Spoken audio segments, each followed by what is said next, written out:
Push to talk. Is that the deal? Good evening.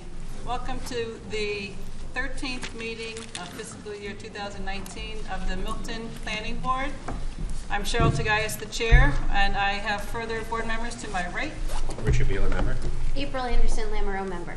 And the ones to my left we'll get to in just a moment, okay? There are a couple of things on our agenda that we will defer. We're going to jump right to item 4, new business, which is the Urban Land Institute's East Milton Technical Assistance Panel presentation.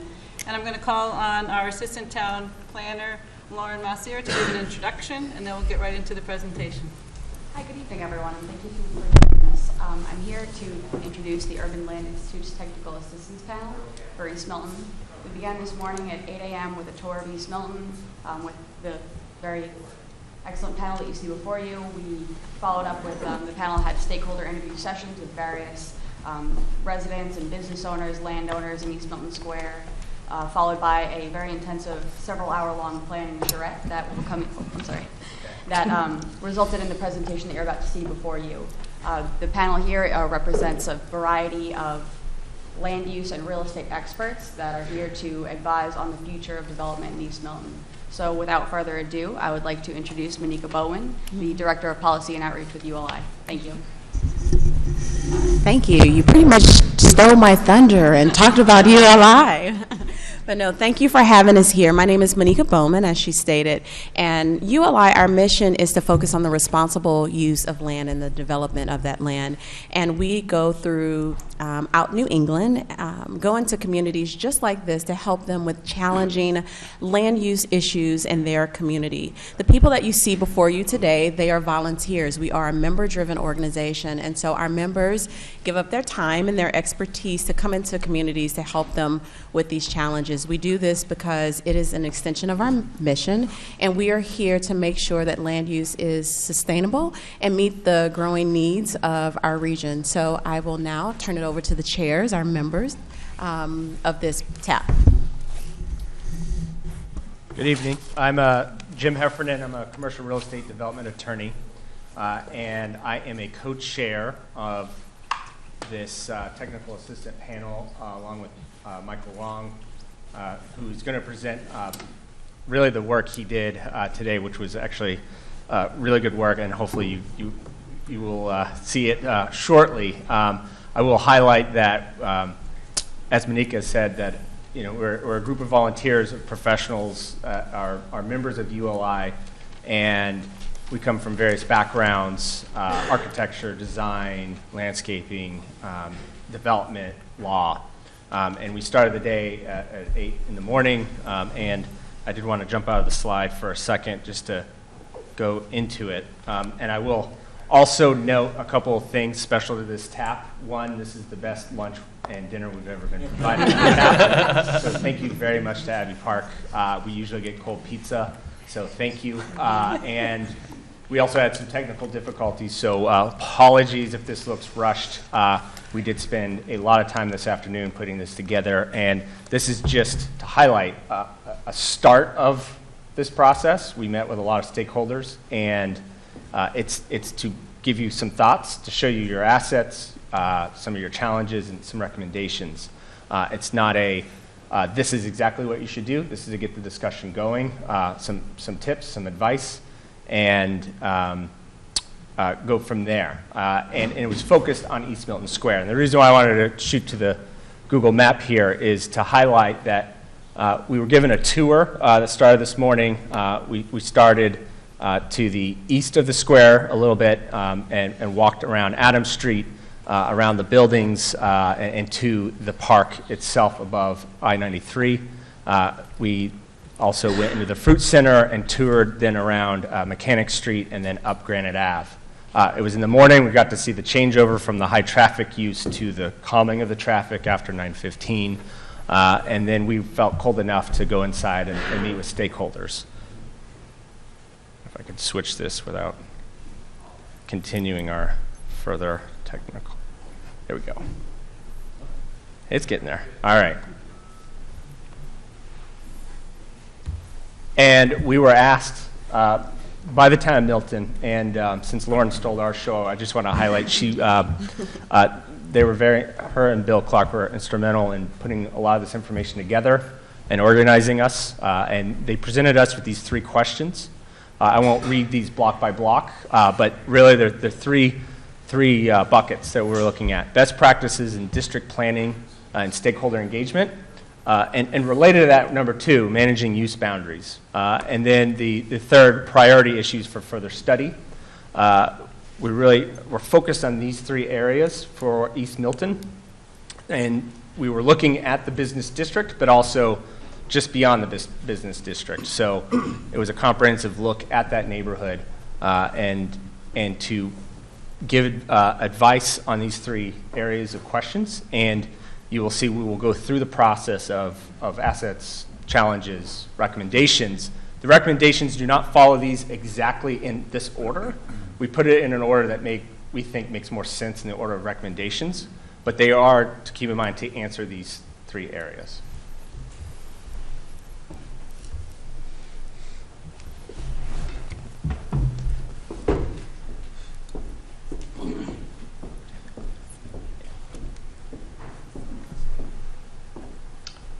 Good evening. My name is Navneet. I'm a recent graduate of the MSRD program at MIT and a commercial real estate broker in the Boston area. And over a period of time, we've done taps across communities in the Boston area. And what strikes us is that this is one engaged community, passionate about what they feel, sometimes diametrically opposite of each other, but passionate. And the good news is also that there is an existing process that's already people have been thinking about what should come in place of what exists currently in the square. What changes are desirable and what aren't. There isn't consensus, but there are thoughts. You have proximity, 18 minutes theoretically from Boston and from Logan. And you already got a growing character to that area. You've got the fruit center, the restaurants, the coffee shops. In fact, this morning I actually spied y'all in the coffee shop. So, despite constraints, there is walkability. There's a lot to be done, but there exists that ambience that can be improved upon. And you've got open spaces in the town of Milton itself. And we've got parking for existing users, depending on what comes up, what changes, or whether changes happen or not. The parking situation may change parking needs may change over a period of time. So I did describe heaven, didn't I? But what are the challenges? It appears that some of our traffic signals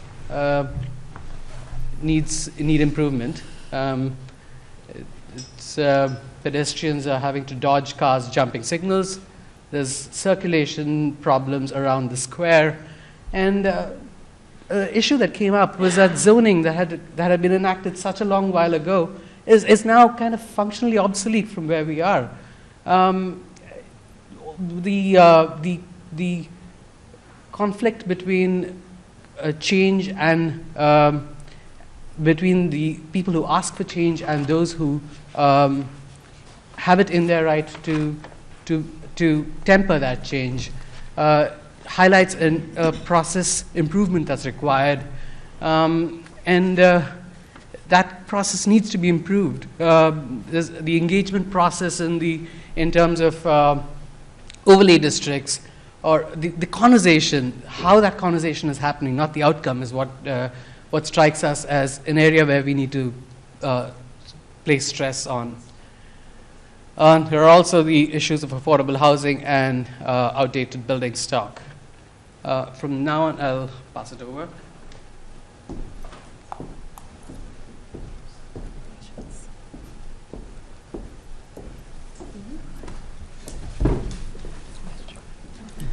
So good evening.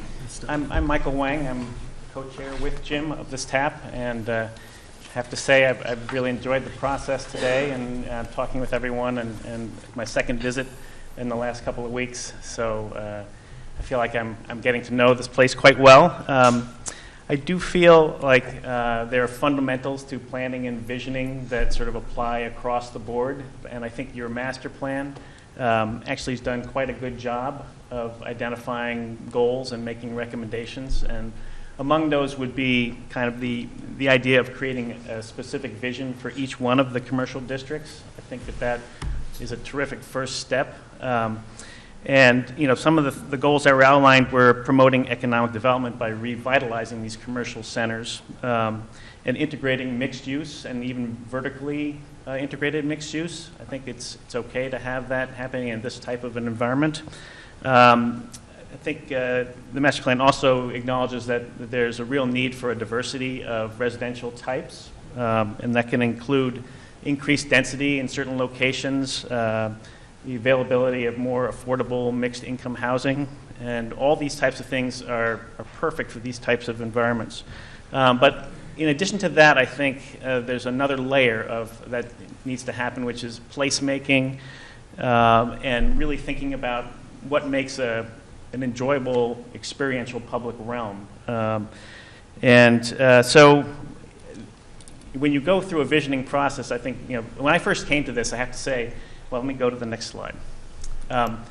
Looking at sort of the existing business district, when this puzzle was first presented to me, I thought, okay, well, what's the challenge here? Is the challenge, there was a lot of emphasis on the park in the middle and the deck over 93, and is the challenge really to connect the two worlds? I know we heard from some people that, they said that I live on the east side and I take my kids to school on the west side, so I think that connectivity is a very important thing.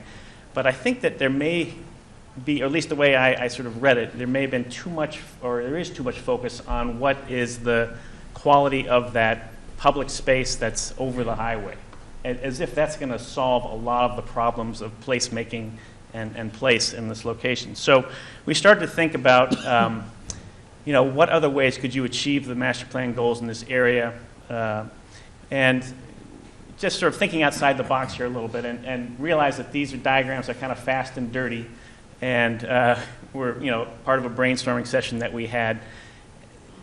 Just thinking outside the box, if you could potentially consider increasing the commercial district. You have an opportunity where you have just down on the Quincy border, on the other side of that, you have some other commercial uses. So Adams Street really has this potential to be developed as a more of a mixed-use corridor, I would say.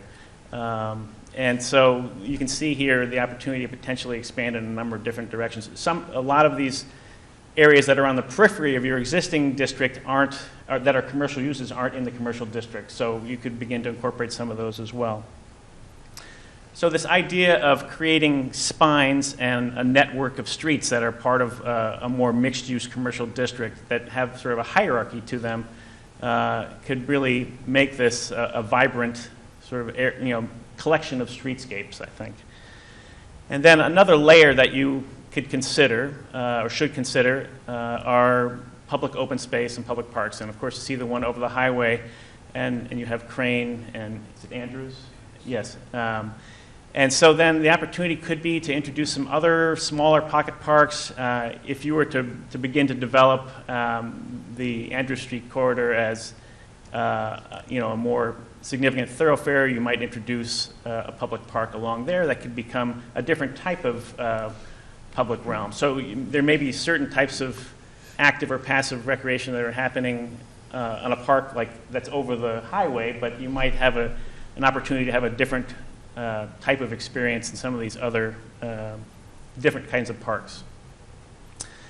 So consider this, that you might have a fabric that's developing, and this is not a figure ground drawing per se, as maybe more a development parcel, but you can begin to imagine that you're getting a more dense, but also still something that really has the appropriate character for the surrounding areas, and begins to offer amenities and for people to walk in from the surrounding neighborhoods.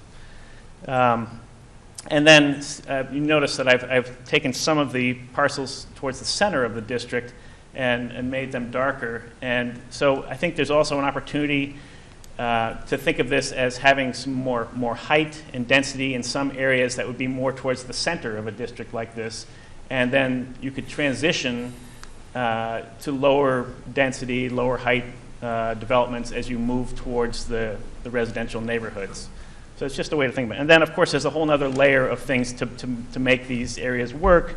And limited time, we haven't gone into all of them in too much detail yet, but you can see, obviously there are obvious places to have, parking, whether they're structures or on grade, and in addition to on street. But often I think the mid-block locations are the best place for them, and you can develop pedestrian mews that connect from these areas in the back and then feed the street, so that the street itself really remains sort of a pedestrian-first world and can be landscaped, and the storefronts can really be enjoyed in a safe way. So anyway, that was a little bit of our thought process, and I think that those will hopefully reinforce some of the things that we were hearing and seeing in the master plan that we felt were pretty much on target. So then we get into, go ahead, come on up. Obviously, then you can get into more detail in some of the, both in the architecture and in the development of the public realm, and Richard will talk about that a little bit.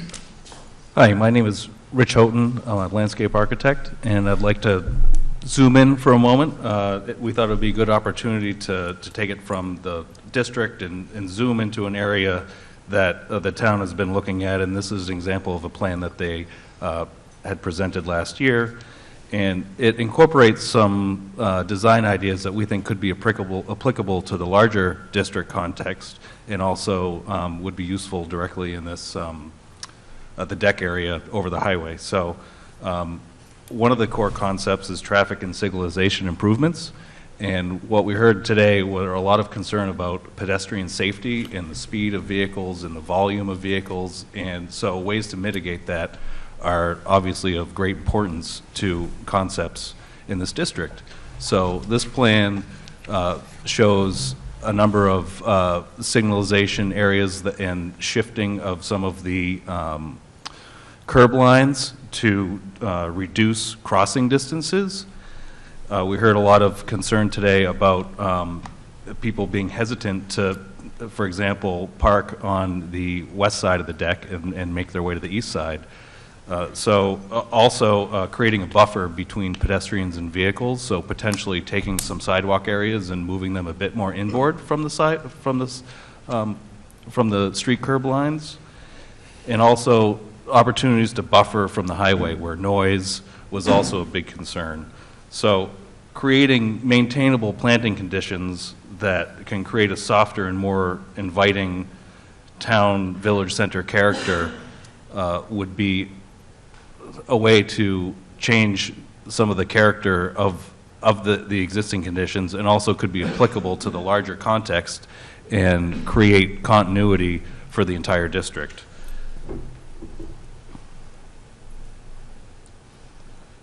So I wanted to bring up those ideas that the town has already been thinking about, and Paul can speak a bit more about the greater planning context that we were discussing today.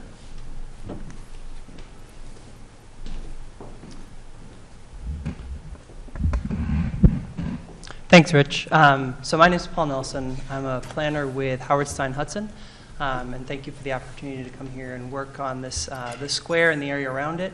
And I think one of the great things about this design, which has gone through its process and been underway, is, for a lot of these things, we were thinking, what kind of examples can we point to make an area more walkable? And so it was really great to be able to show this part of the square and the improvements that are planned, helping people cross, from one side to the other, and introducing safer crosswalks for pedestrians and bike accommodations. So what we were thinking as far as recommendations for the future is kind of build upon this effort and this type of improvement to make it more walkable into the streetscape, and extend that down, extend it down Granite Ave to the areas along the highway where it really does feel exposed and you would never really feel comfortable walking. Extend it north to, say, the Wood Street intersection with Granite Ave, some of those areas that are also still kind of perilous for pedestrians that are crossing. Some of the other things that we would recommend as a group for further design is developing some placemaking opportunities. You can do that in the park over 93. You could also do that within the business district itself. And this is things like, it could be reading areas or cafe seating out on the sidewalk, even roving marching bands, something like that. Just something that kind of creates some activity in the area. And then also just, I think one of the things that was brought up a lot was the discussion of traffic and access. And as you could see when we laid out the benefits, is that there is parking in the area, but we kind of felt from the comments that we heard that it's getting access to that parking that's actually the most difficult. If you see a spot over there, how do you maneuver your way around one-way streets to get there? So maybe a little bit more to help people find parking, or when they do find parking, direct them to the areas they want to be in the square where they want to find things. And then also just making sure that as these improvements are put in, that people are driving and walking through the area safely. And then the final step of that, it would be market analysis and demand study for the uses in the square. And so I'm going to turn it over to Matt, I believe. Oh, nope, sorry. I'm just going to weigh in when the time is right. Yes, sorry about that. No worries. So we heard from a lot of folks today about sort of feeling like you want to be heard, or you maybe hear about a development process and you wish you'd known about it earlier.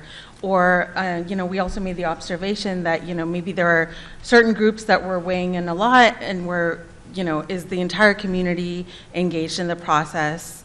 We also heard a lot about the need for a kind of a cohesive vision for the district, and a more clear process for both for developers who come in and understanding the approvals process, but also for the neighborhood to understand. So this process map is sort of a way to think about next steps in a more concrete way. So starting off with thinking about community engagement throughout when you're thinking about the grand visioning and some of the things were kind of sketched out today, all the way down to a specific development proposal. So, as we noted early on, the staff at Town Hall is stretched pretty thin.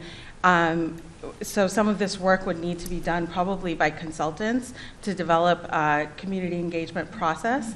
But also, to consider, is there a way to expand staffing as well to support these visioning efforts?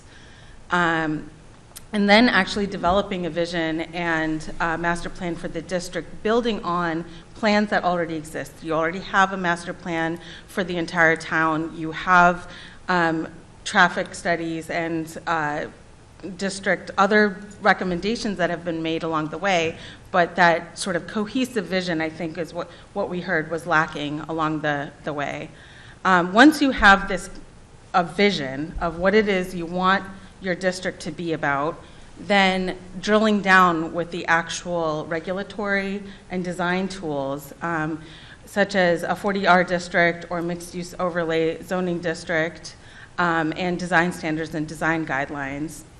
And then finally, once you have all of that framework in place, if a development comes in, they would have to follow these guidelines, but that you would have a community engagement process and an effective framework so that it's both predictable for the developer, but also so there are clear points where the community can weigh in and be heard.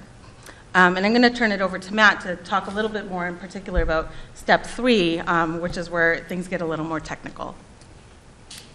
Thank you. Matt Zoller, MPZ Development. I'm a multifamily developer.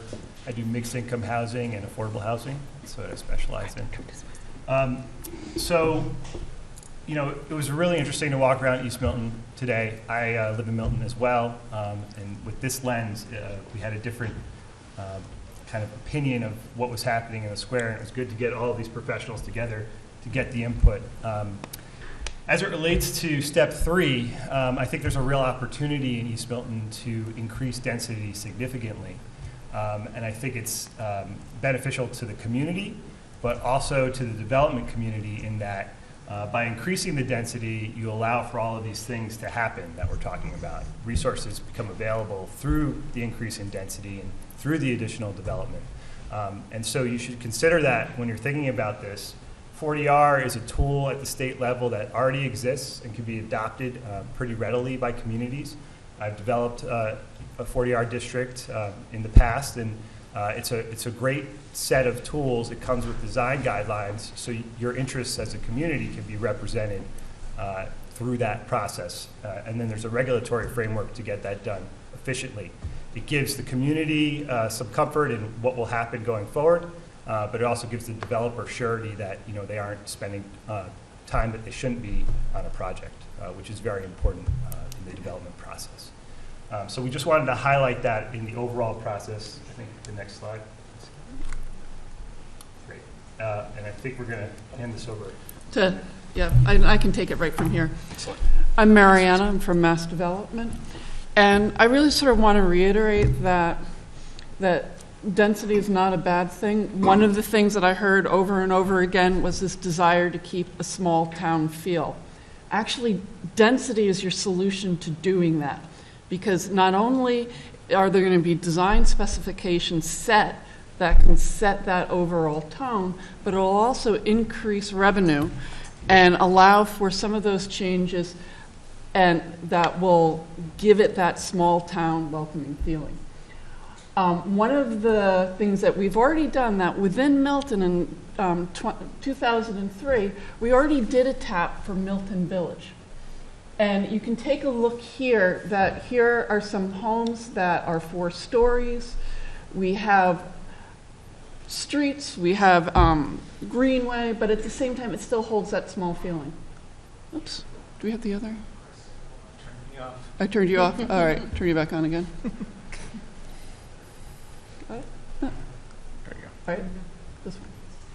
So here we are in Milton Village, and you can see that we have much more organized crosswalks. We have some greenway, and you can even in the back see a development that has some scale to it, but at the same time is not overwhelming. If you've been in Milton Village, you'll have that sense of that sort of small town feel, but the activity and walkability that each of the different sessions really sort of stressed was important. So as much as it sounds like it's counterintuitive, an increase in density is actually going to help bring everybody to that common goal of having that small town village. And it was an interesting tap to have done then, and it's very similar to the same issues that we see in East Milton right now. Here's another example of some more upper level developments that are really quite tasteful, and they also keep that historic feel. Here's a great example of mixed use. You have a vibrant commercial level, but on top of that you have both either offices or housing. And this will allow for use throughout the day, not just at specific times, and will really just create a true village where you could live and work and shop and do that all walking down the street. And that kind of brings us to our conclusion. Yeah, and before we get to the Q&A, just noting again, we've been in this for a full day. There was a lot of other topics to discuss, and density and traffic and pedestrian safety were big ones. There was also talk about the fire station and the need to move that, and we understand that the town is already working on that. There was talk, again, an emphasis on balancing density and expanding the zone. And so what we show you up here is not what we're saying you absolutely have to do. We're saying here's some outside the box thinking to look at, and as a community come together to come up with a consistent plan that you're comfortable with to give predictability for development and the neighborhood. And there's a lot of methods to do that in some of the overlay district, or expanding the commercial to be also mixed use, as well as its footprint, form zoning, things like that. So I hope this was helpful. I know we didn't hit everything, but this isn't the end of it. We will be preparing a more formal written report in coming weeks, and it will be available online through the ULI website, and that will be a chance for further detail and discussion. So I just want to thank the panel as well. We all volunteered our time today away from our busy schedules, and was honored to come to East Milton Square and work on this. So if there's any other questions. Jim, just before we get to questions, on behalf of the Planning Board, I would like to thank all of you for all of your time and expertise. I met many of you at the lunch last week, so I was glad we had that opportunity to chat. I think there's going to be a lot of questions as we try and move forward with some of your suggestions. And so can you, the four suggested areas of study, if you could just go to that for a moment. These, or? No, back to that there. So will you be going into a little more detail in your report about how we would move forward on those four suggestions? Yeah, and unfortunately, with the interest of time, we would normally expand on this slide a little bit further, but there were a number of things, particularly the streetscaping and the character and the planning going forward on that, and some traffic planning, and to the issue of parking, there needs to be some sort of wayfinding plan with signage and helping with that. I don't know if anyone else had. Jim, if I could add, what I was thinking mostly is that, we heard a lot about traffic and parking, and we kind of thought, based on our experience, that the area and the town kind of in general, we heard a lot how it suffers from a lot of cut-through traffic, and that's something that's really hard to solve even just in East Milton Square.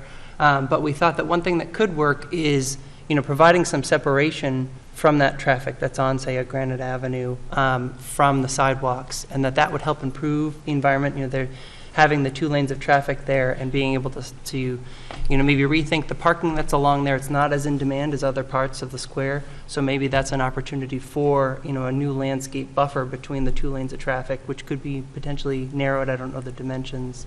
And the sidewalks there, that could maybe help change that part of it. So I think that was one part I thought really had some potential. I was just going to add that I actually think the slide before was more of a roadmap. Oh, sure. For, this one? No, No, the one with the 4 steps. Or maybe it's the slide after. Yep. There you go. Yeah, I mean, we spoke to that pretty clearly, but I think there's just a series of logical steps there, and I've seen so many towns that I recently completed a master plan for the town of Winthrop and for their central business district, and they had just gone through a process a couple years before with MAPC to redo their zoning.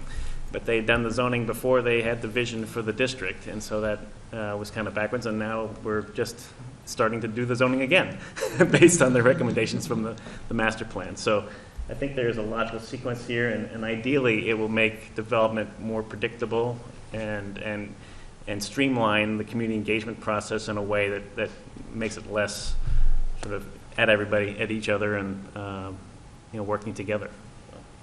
And Michael, I also wanted to add on the market and demand analysis.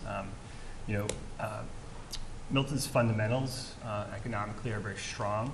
The socioeconomic condition of Milton is strong, so that makes way for strong development projects to come forward. So you need to embrace that. And also part of the predictability in step 3 is something developers really covet.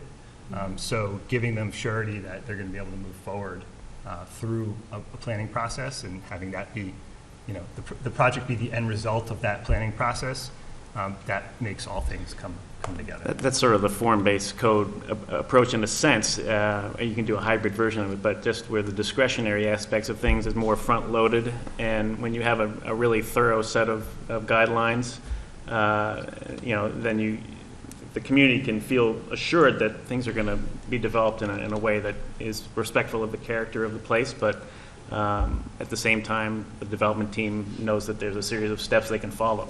And if I may add, there was a comment too of, we like having local developers.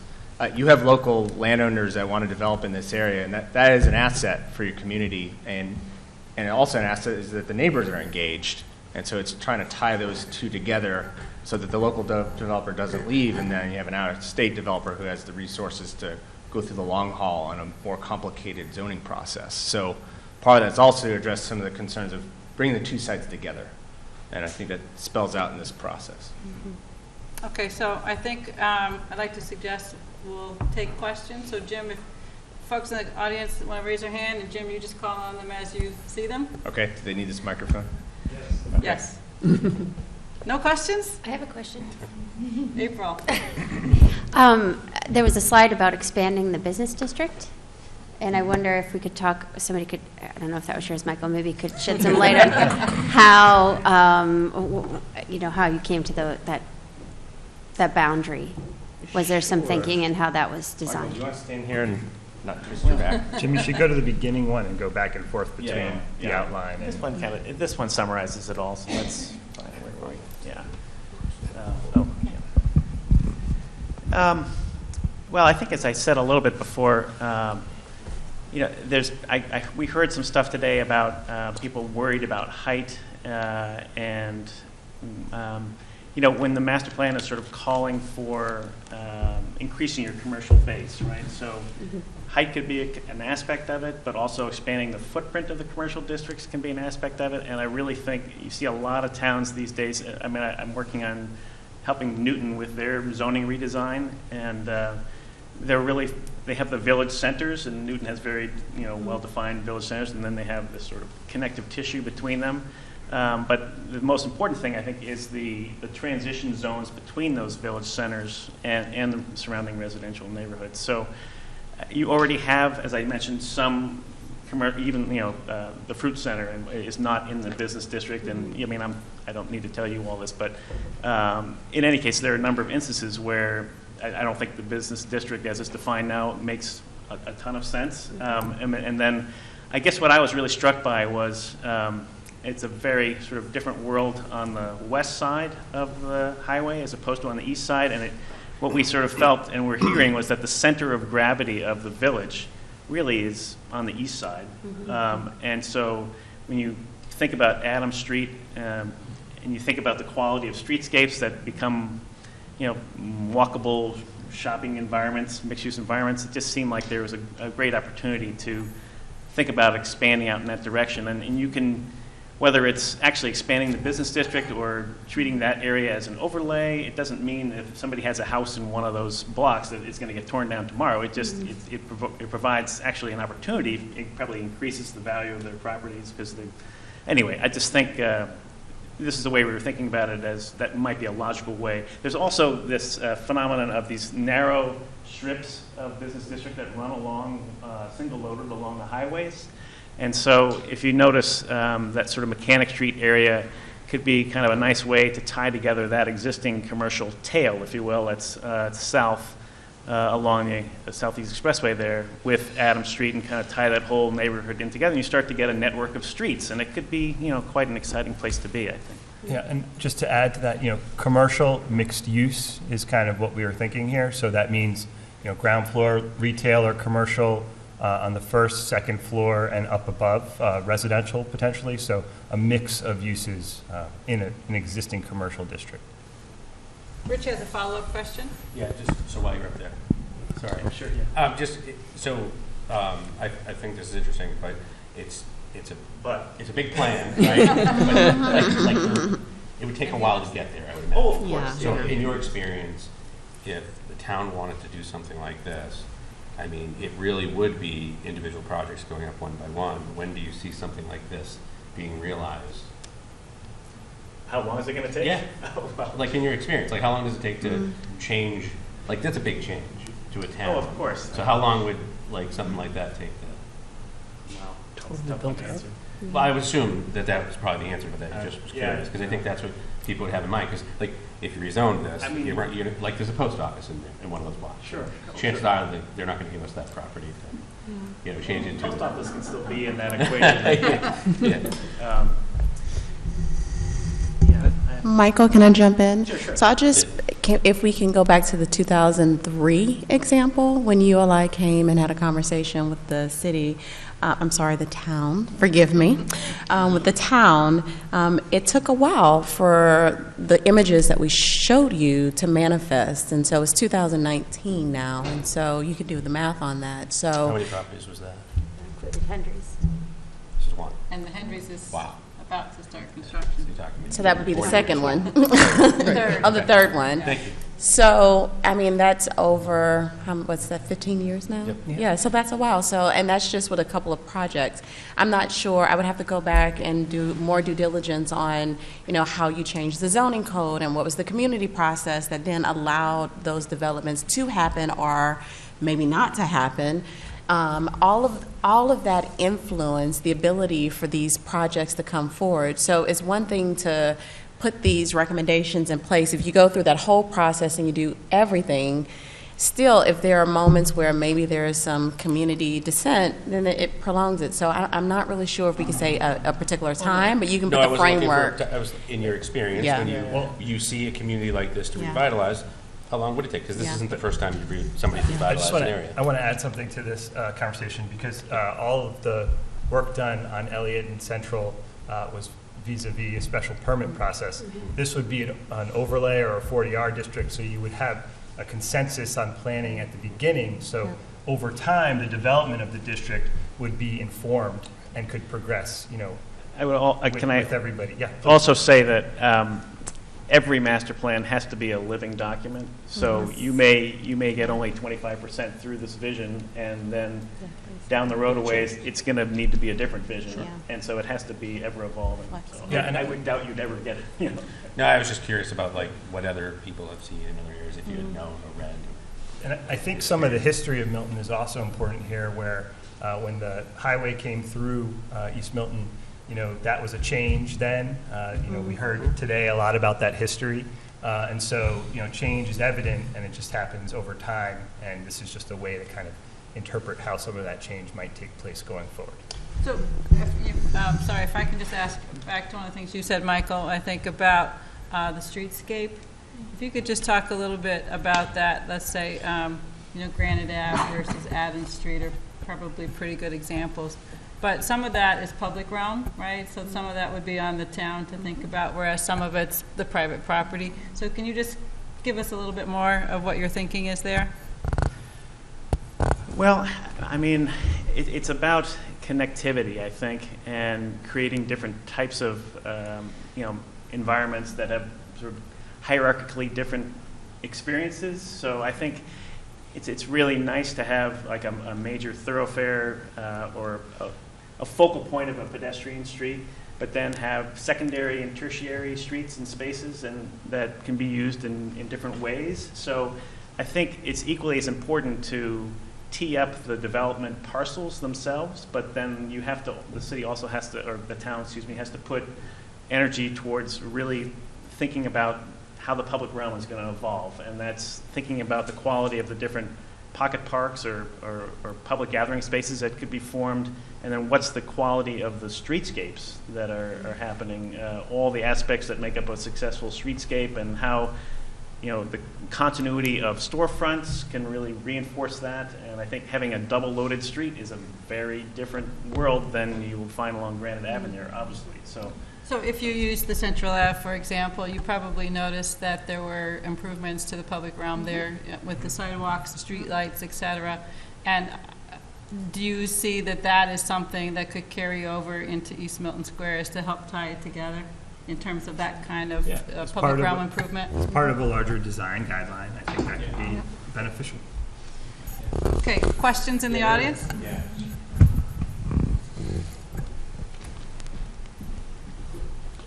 Hi, I'm Hallie Tauger, and I live in East Milton. In fact, I'm in one of those brown blocks. I was interested in the comparison to Central Avenue, the development there, and also something that I haven't heard come up, which is that when you do increase the density of housing, people have to go places outside of there too, and it would be nice if, like Central Ave, we had a transportation hub. Central Ave has the trolley. We have a bus. And it's really not the same, and I wonder if any of your planners address that issue of how would you facilitate getting out and getting back. It's one thing to walk around, and I'm all in favor of that. But what about the coming and going?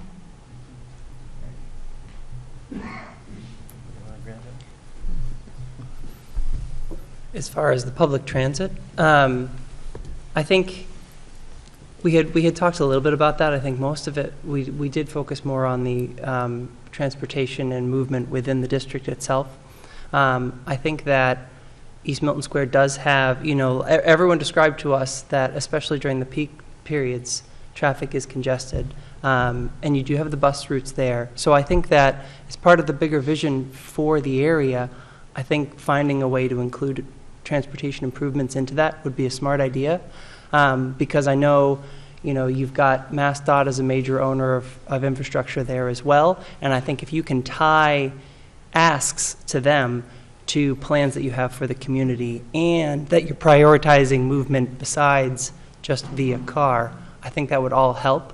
So I honestly think that that's something that needs to be part of the bigger visioning for the area itself, and looking at ways to prioritize bus service, because I think I looked up the schedule and the most frequent bus there is about every half hour. And so that's not, considering other parts of the area, it's not very frequent. But I think as the area, but also the land use in the area is not as conducive to public transit, the single family homes and all that, that's not usually generating as many riders. So I think as there starts to be a feedback between plans to add people to this area who will take transit, there'd probably be more support for increasing bus service in the area. I hope that helps. I would also add in this lovely map that Michael created with you see the green spaces there where the park systems are. We also discussed having this connectivity as it relates to bike lanes that would allow for another mode of transportation to be able to move throughout the district as well, which it's not a bus. However, it's another mode of commuting that could be effective, particularly because this area is very tight. And so being able to carve out spaces for more walkability in addition to bikes would be very helpful in managing congestion. And one last aspect of that, I do think that the mixed use piece of the equation is critical. And with that comes sort of different peak times of usage. And I think if you could do an as of right development in here and have it be largely commercial, and it would be more impactful than a dense mixed use development. So, from a congestion standpoint. Yeah, exactly. Jerry Tauger from Rockwell Avenue in East Milton. Just a comment on the bike use, and I think for some segments of population that might be good. But what we hear a lot of talk about, or have heard a lot of talk about in discussions, is that there is need for people who are senior citizens, who are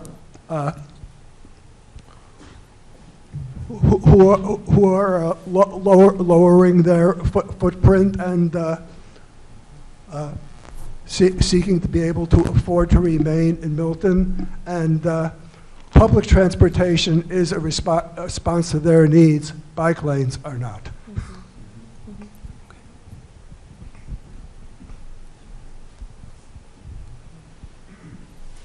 I'll just add to that. One thing we also discussed was thinking about really being able to leverage the 21st century technology with rideshare and making that a part of how you think about the design for a district. So, 15, 20 years ago, you couldn't just call a car to come and pick you up anywhere. It was way more complicated. Now you can do that. Think 20, 30 years from now, there may be driverless cars on the roads. And so how do you think about building infrastructure for the future? And when I think about aging in place, to be able to free yourself to be able to call a vehicle to come and get you, and you don't have to worry about being able to maintain a vehicle, is a very empowering thing. And so take into account 21st century technology that's going to make life easier for many age groups or many populations would be key when you think about this district as well. And I also think to that, and to your point, sir, we mentioned bike lanes, but we're not saying, turn the whole thing into bike lanes. I think one thing that was loud and clear is pedestrian safety, and I think the walkability is a major asset and also a challenge for this square. So I think that benefits all age segments to be able, not just the retirees and senior citizens, but people with kids that want to be able to cross the street.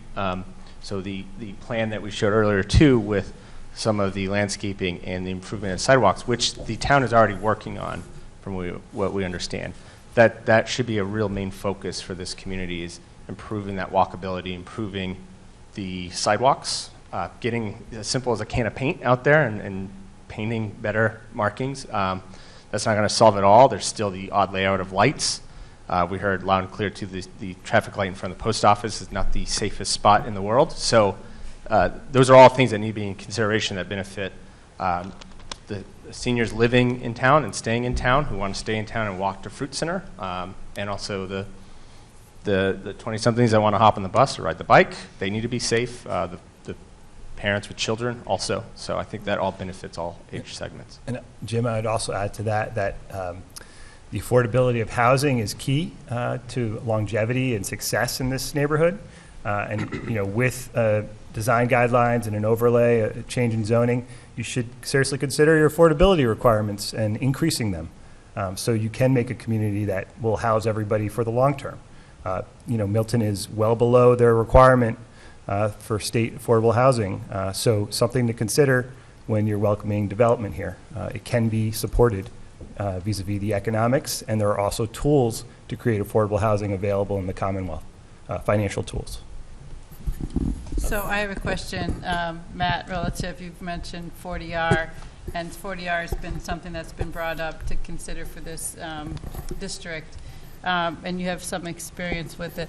I think there's been some question about how much, as some of you said, a kind of densely packed area, how much more can the area take?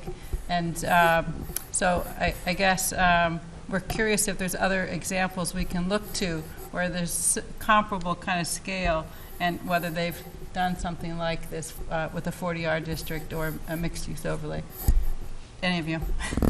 When you say comparable scale, do you mean for what's currently there and keeping it as is, or based on some of the recommendations that we... Either one. Well, it's not comparable, but similar. It's a city, but I would say Lowell, the Hamilton Canal District, is a place where they used a form-based code and increased the density significantly. It's being built out over time, but that was, it's become successful over a period of many years. You talk about a timeline. So I would say that would be a suggestion. We will get back to you with additional recommendations in the report. You could also, for a town of Amherst is one to look at. They've worked with some form-based zoning, reworked some squares where they had to do some maneuvering of public and private property to allow for traffic circles, which you're not going to throw a traffic circle into this mix, but just as that as a concept, the town of Amherst, which is a town and has its similar issues with town governance, has worked with overlay and form-based zoning, so that's one to look at based on my experience. I don't know if anyone else has anything. Can one of you just give a quick description of what form-based zoning is for the audience? I guess roughly, and correct me if I mess this up, but it's zoning that's focused on the design and the look of the field, not so much as the actual uses. So you have a building, how you want the form of the character of the neighborhood to look, and the uses are kind of whatever they are, as long as it looks like that ideal form or design into the zoning code. So it's less of a focus on this is commercial, this is residential. They could all be mixed in there as long as the design and the form of it is consistent with the zoning code. Thank you. But it's also very prescriptive in the way that it defines the architecture and the relationship between buildings and the way they're sited relative to the streets. So a lot of, like I said before, the discretionary aspect of reviewing these projects is taken care of just by the fact that you have to do them based on the form-based code. So. Yes, Rich? Just a question, sorry, away from this topic, so as long as that's okay. That's okay. The overpass, the green space in the middle, can you just clarify again, because I think I just I didn't grasp exactly what you were talking about. How deep are you guys going, like in your write-up, will there be any recommendations there? Did you kind of stay away from it because it's already being looked at? Or, so for my, not to be negative about it, but like when you look from above, it does look like a green space. Not, again, I live there, so not to be negative, but when you walk past it, it looks like cement because it's built in up, you know what I mean? And so it's hard to look at it from a walker as a green space. And so from somebody who lives there, I really hope that one day we can really put something nice there. Yeah, and I know the design guys will have an answer for this, but Yeah. to answer your question was, it's kind of both. One, there's a plan in place that the town is working on. Mm-hmm. The other thing is, yeah, if I had my way, I would add additional platforms to the north and south, put buildings on those, make that a real square. That's not feasible, at least in any time period soon. So we wanted to really focus on away from making the square the center of gravity and kind of seeing what's already present today. So I'm not saying you can't expand the platform and that's never going to happen, but trying to be more realistic in the near term of the east side being the center of gravity, which seems already sort of natural. There is a broken up gravity. I think someone made that comment in one of the panels, but kind of focusing on what you have now.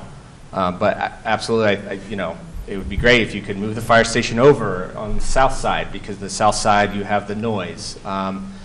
It'd be great to add to the north side because you can expand your kind of direct commercial activity right there. So just to test that a little, because I know from looking at this it looks aggressive, but when you get down in there, it's a lot smaller. Yeah. But just to pressure test, to test that a little bit, are you saying it's not feasible because it's hard to do, because it's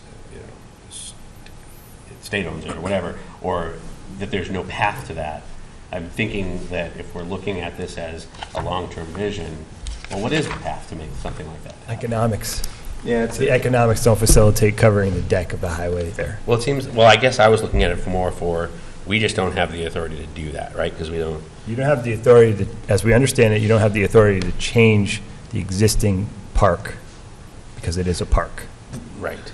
The use of that space as green space, so it must remain by the state designation as a green space. So our ideas were, what are other types of green spaces in the district that could be created to complement that in different ways? And maybe there's a pocket park that's adjacent to a cafe, or what are some other areas that could spread some open space throughout the district? Yep. And with an understanding that the deck likely won't change in size and scale in the near future. And I believe that when it was originally built, the size was the maximum size before having to install a complicated ventilation system. Right. So it's as big as it could be, and that probably hasn't changed in terms of the requirements of. So that's the perspective that we considered today. I don't mean to crush your dreams either. I mean, it should be studied in the feasibility and maybe in part of your comprehensive zoning, having a zoning plan that includes a future additional platform, say in 30 years, community says, I want that to be locked in a certain way. But we didn't want to go down that road to answer your initial question. And we wanted to focus on what was. And just because I don't really have a vision. It was more of a, this is what you hear. You're not allowed to do this. I know rules are meant to be changed, right? Correct. But because I feel like, yes, it sounds like a great idea to keep it a green space. Let's be realistic. It's not really a green space. Nobody would use it as a green space, but maybe if it was something, if somebody put some ideas around it, maybe somebody at the state level would care about changing it, because maybe it'd be something more of a green space if it was really changed. But that's all I was asking. I knew that you guys probably weren't spending a lot of time there, but I just kind of wanted to get an idea. So the map that we put up was, you can change the design of it to make it more appealing, or make it more useful, rather. So I wouldn't say it's just nothing you could do. I think that you could just be creative with what you have to work with. Yeah, I You think can make it a as it placemaker. exists, it's particularly unsafe and unappealing and not a space that is usable in any way. So the idea is, okay, if it needs to remain a green space, what are ways we can improve the aspects of that green space to make it aesthetically pleasing and more usable? Safe. And what other green spaces could you create that would be complementary to that? Yeah, and then the other thought was the Adams part that was taken away. That could be a platform for food trucks or other placemaking to draw people there once you've improved the crosswalk, and the park is complete, more to this vision than what is standing there now. But you are right. People call it the park, but there's nobody there. There's nobody hanging out in that park. Well, I mean, I think maybe what the report could reflect is that while there are large challenges, and I think I said some of the similar things to Rich, is that while that highway presents large challenges, it also creates a lot of the things that we're trying to solve. The problems are created by that highway. You can't walk across it very well. That causes people to get in their cars more. That increases the traffic. It makes it harder for people who live there. It makes it harder for the businesses that are there. So if that, right now, to cross Boulevard Street, you probably, if you cross on what would be the left side up there, that's pretty unpleasant, as is Granite Ave all the way down. So if you live on that side like Rich does, and his kids go to school on the other side of the highway, it's not a very pleasant path for them to go to school.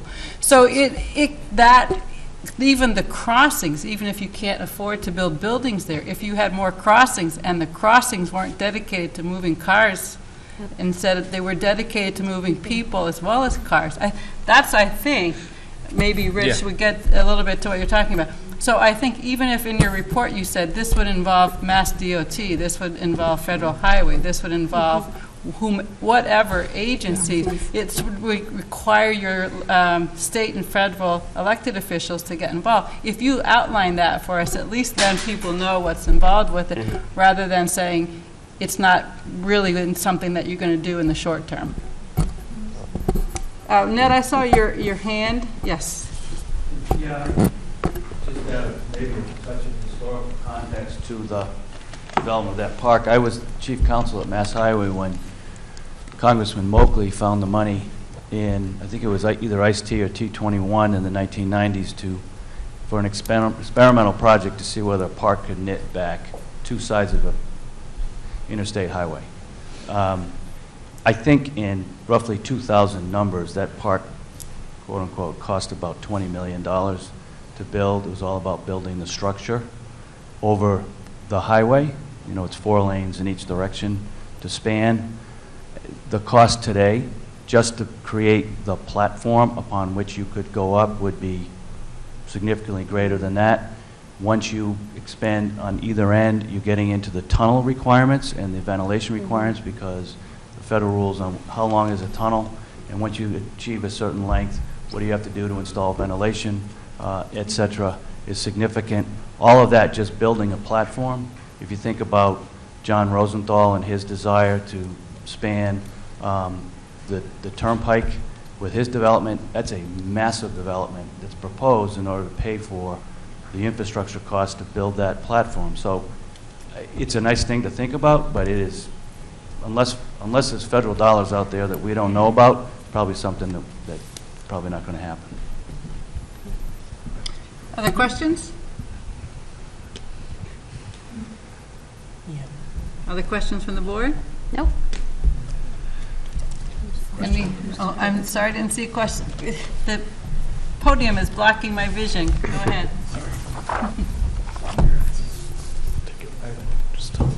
I'm glad you put that slide back up there. I said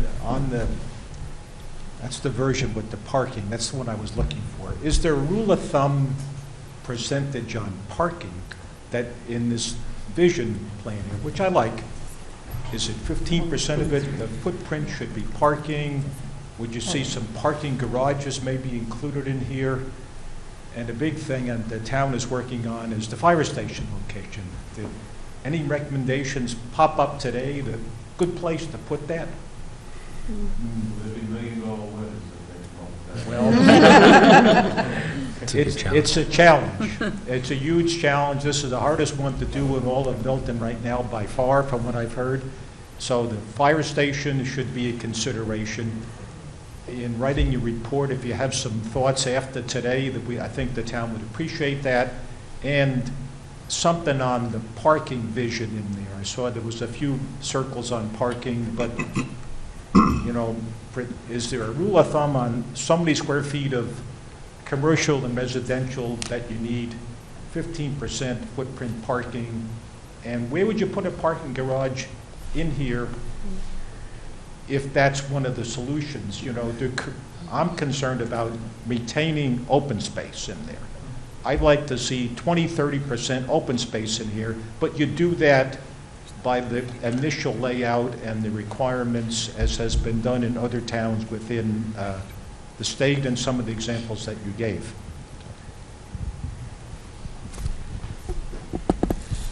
Well, I can say a couple things about parking and its location. I mean, I think obviously each situation is so unique, and there's so many variables that go into it, including available public transportation and what the degree of the mix of uses are and all that.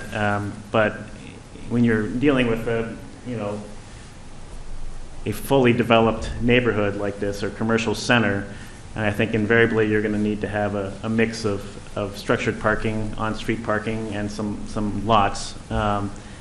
I spent some time a number of years ago working on the Wayland Town Center project. I don't know if anybody's familiar with that, but it had a grocery anchor and a new town green and one main shopping street, and then all the parking was handled on grade and in the back, and you were sort of fed through to the shopping street through these pedestrian mews. I think I mentioned that earlier. And so that's sort of one sort of less dense environment that was able to handle all the parking on grade. I don't think that's going to happen in a location like this, and so I think the mid-block locations for structured parking are obvious, and being able to cleverly wrap the buildings, have some single-loaded residential or whatever, and commercial at the ground level, and getting the parking into those discrete locations, but having it sort of distributed in a logical way throughout the district makes sense. I think this a series of smaller nodes, essentially. But I do think on-street parking is also a very positive thing and really promotes safer pedestrian environments too. So. Any other questions? All right. Yeah. Okay, so, I'm sorry, we get another question? Wow. Another one behind the head podium. Yeah. Just Wow. to chair the select board, Richard. I know, that's okay. I waited till the end. My two colleagues are here, Katie Conlon and Linda Collins. I hope you've warmed up to the panel. I hope you warmed up this morning. It was probably the coldest day of the year so far to have to. Is my neighbor here. Saw the walk that you did in that square today was pretty cold, and we appreciate that. But just on behalf of our board and the town, the planning board, we want to thank all of you for the time. You came here, the second you walked in the room at Town Hall this morning, you rolled up your sleeves to take on a task like this. As I said in our group meeting, you are not going to find apathy here. And you never will find apathy in this community. And you saw that. But that's a good thing. And so to everyone who participated, all the panels, the neighbors, the neighborhood association, the businesses, the elected officials, I just want to say thank you, because it shows that the people here truly care about the community. And I think this is just a positive step forward to getting on a long road. I don't know what's longer than a marathon. Whatever race is longer than a marathon, to go in that direction. So thank you again, all of you, and everybody for what they did today. Thank you. Thank you, and thanks for the civility from everyone in this day and age where we hop on Facebook and yell at each other. And maybe you did that while we were in our meeting. And about us, I haven't checked yet, but yeah, that's tomorrow. So I appreciate the civility of the town and the engagement. Thanks. Thank you. And we look forward to your final report. Again, thank you on behalf of the planning board. When does the report come? It's in several weeks, is that right, the report? A month? Hopefully. Yes. Traditionally, it's about a 2-month time Okay. turnaround to get the report. Okay. Yeah.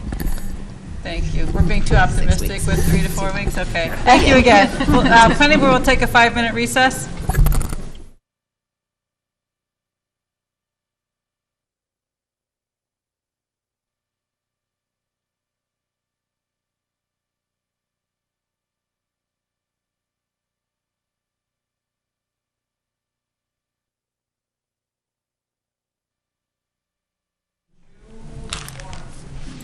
Okay, the 13th meeting of fiscal year 2019 will resume now. 14. I'm sorry, 19. Did I say it's the 14th? 13 okay. last night. All right, so we have it wrong on our agenda. All right, the 14th meeting. We're going to move right to topic 5 on our agenda, which is the continuation of the public hearing for the Wolcott Woods special permit.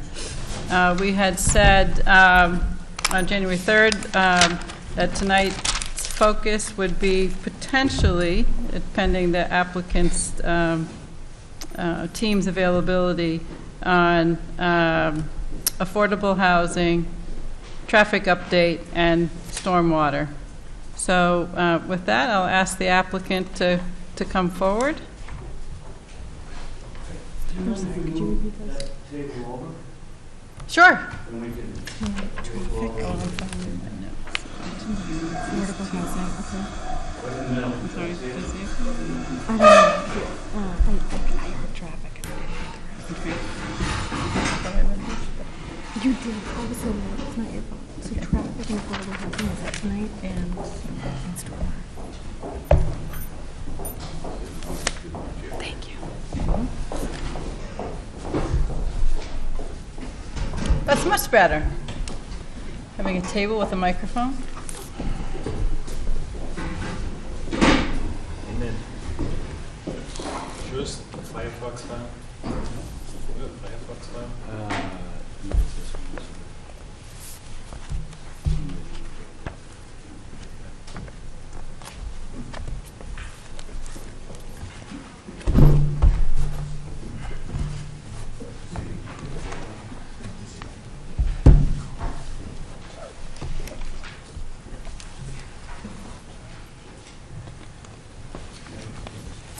Good evening, Madam Chair, members of the board. Thank you for having us back. I'm Ned Portland. I'm joined by Jack Dolly from Northland Residential, who is the proponent, Jess Keller, who is our site engineer, and Giles Ham, who's the Nass Associates, who is our traffic engineer. We have probably 15 slides. We've really crunched it down. We're going to start with a couple of slides on stormwater. We know that Deb and folks from Stantec were able to exchange information, work out differences in understanding, and arrive at most recent set of comments. We have a traffic presentation. Giles has sort of updated the traffic to look at Canton Avenue at Dollar Lane, Atherton Street, and all the way to Blue Hills Parkway. Which was left out of the scope previously. There's a brief overview of options that the state has been looking at relative to Route 138, at least within the area of the Blue Hill Avenue, Brush Hill Road interchange in south.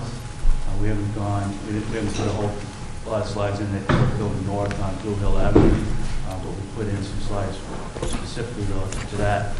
And then we have some information about how we're pursuing affordable housing. So Ned, do you mind, before you do that, we have a number of documents that we were provided with tonight. Can you just give us a quick overview of what we've got in front of us here? So I have... I'm not sure what you have. All right, I have a memo from Giles. I have a letter from Merrill Engineers. I imagine that's Deb. Yeah. And then I have a revised construction management and phasing requirements. Yes. Were you planning to go through these in your presentation or at some point in your presentation? Or give us at least an overview of them? Yes, we're going to give you an overview of the traffic. Okay. From Giles, we'll dig into the stormwater site issues relative to Deb's letter from Merrill. The issue, the construction management phasing requirements, that's not on for discussion tonight. There were two sort of corrections that we thought needed to be made to the document that we wanted to get to you so that they could be posted for review prior. And one is, there was a mistake made in the initial form dealing with work hours on Saturday. Saturday work hours, we said, were going to be from 7 to 1. It's actually supposed to be 9 to 3. 9 to 3 was what was agreed to in the development agreement. Tony Cicchello picked up on that on behalf of his clients on Carberry Lane. We made that correction. Secondarily, we had heard in an earlier hearing concern about the potential that construction vehicles exiting the site might tend to use Hemlock Drive in order to get back to Blue Hill Avenue. We're providing clearer direction that they would come in and out. If they're coming off the 93, they come north on Blue Hill Avenue, take the right on Canton and into the site, and go back the same way. And that it would be very clear that no construction vehicle access would be allowed to turn right and go to Hemlock Drive. And so we just thought we would clarify that. If there's further consideration or concerns, that, we're happy to listen to that at the time when this is more specifically on the agenda. Okay, so I should bring that up on a future agenda? Right. Okay. I just thought, since we were given it tonight, you could just give us a quick overview. Okay? All right. Okay, so go ahead then. And so, and I understand that Stantec has provided responses to some additional letters to the board in response to both Giles's work on the traffic and Deb's work on the stormwater. So, Bill, the board hasn't received those yet, but you have those? Trying to pull the Stantec one, trying to get it right now. Okay. Okay, so Walter, you'll go through that with us, right? Okay. All right, so go ahead. Yes, Jack? Jack Hawley, Northland Residential. I don't know which of the revised construction management documents you ended with, but I called Hemlock Drive, Hemlock Lane, and the one I sent over to Bill earlier in the week, and there was a word in there, existing, which was supposed to be exiting, and I made those two corrections late in the day today. I brought a copy that I can hand to Bill, but I also emailed it in its corrected fashion to the town planner again late in the day. I apologize for that, but it was a word. If I could just clarify, Sure. the copy you have in front of you does not include the revisions that Mr. Dolly just explained. I will get that copy to you. So we'll just note on these that this is superseded then? That has the typo in the lane. Okay. Drive. Cheryl, can I just ask a question? Sure, April, go ahead. So on the, I know this is not something we're discussing tonight, but can you just make sure, Lauren, that Joe Prondak sees this? Yes. Before we discuss it, so if he has comments, we're prepared with them. Yes. Thank you. And Lauren, do you mind asking him also how the construction management plan for the Pulte property, and I'm forgetting what that development's called right now? Milton Woods. Milton Woods, where they had signs posting where vehicles could go. Can you ask him how well that's worked out in terms of that plan? Okay. And we know that this is a very similar document to the document that was incorporated into the Woodmere plan, and in particular there was a construction routes that were specified in that one. I think they work, but obviously that's subject to what people might want to comment on later. So. And I'm sorry, just one last thing, because it came up in our review. Bill reviewed a different application, the site plan approval for Milton Marketplace, and he reviewed that with Joe Prondak, and Joe made a comment about the construction noise bylaw. Chapter 26 is 7 to 7, and their construction management plan meets. Okay. It's actually, they're working less than our bylaw allows Okay, but should we have some reference to it? in the construction management plan. while the construction, while that bylaw says XYZ, they're proposing ABC. I just think it might be useful. Joe's comment was, having it in there, should a mistake be made, as long as it's within the bylaw, it actually helps him. So he would prefer to make sure that all of these comply with it. Putting it in there is not an issue. I'll fit it in with Jack. Right, so it's just a matter, Ned, take a look at it. We're just I going to think, add Jack. in that you're complying with Chapter 26 of the general bylaws of the town, the construction noise. And you So that do addresses already some with of what the you were hours asking about, submitted. April.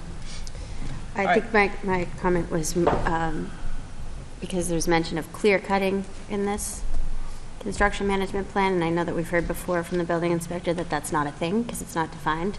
So we certainly all in this room know the intent of what's intended here, but I'd like for him to help clarify exactly how he would need that to read in order to be enforceable. Okay. You have that, Ned? Yep. Okay, and Jack? All right, I think this time, now, go ahead. All right. So, very quickly, topics for review. Peer review, comments and response on stormwater, which Deb is prepared to step into, along with update on civil engineering. Deb will step into, Giles will step into traffic analysis. In conjunction with that, we are proposing some additional mitigation, which we'll get into at the time, and then a discussion on how we're moving forward in our plan to produce affordable housing off-site. Okay. Deb. Okay, and again, Deb Keller from Merrill Engineers. We did have a brief summary of the stormwater for the project.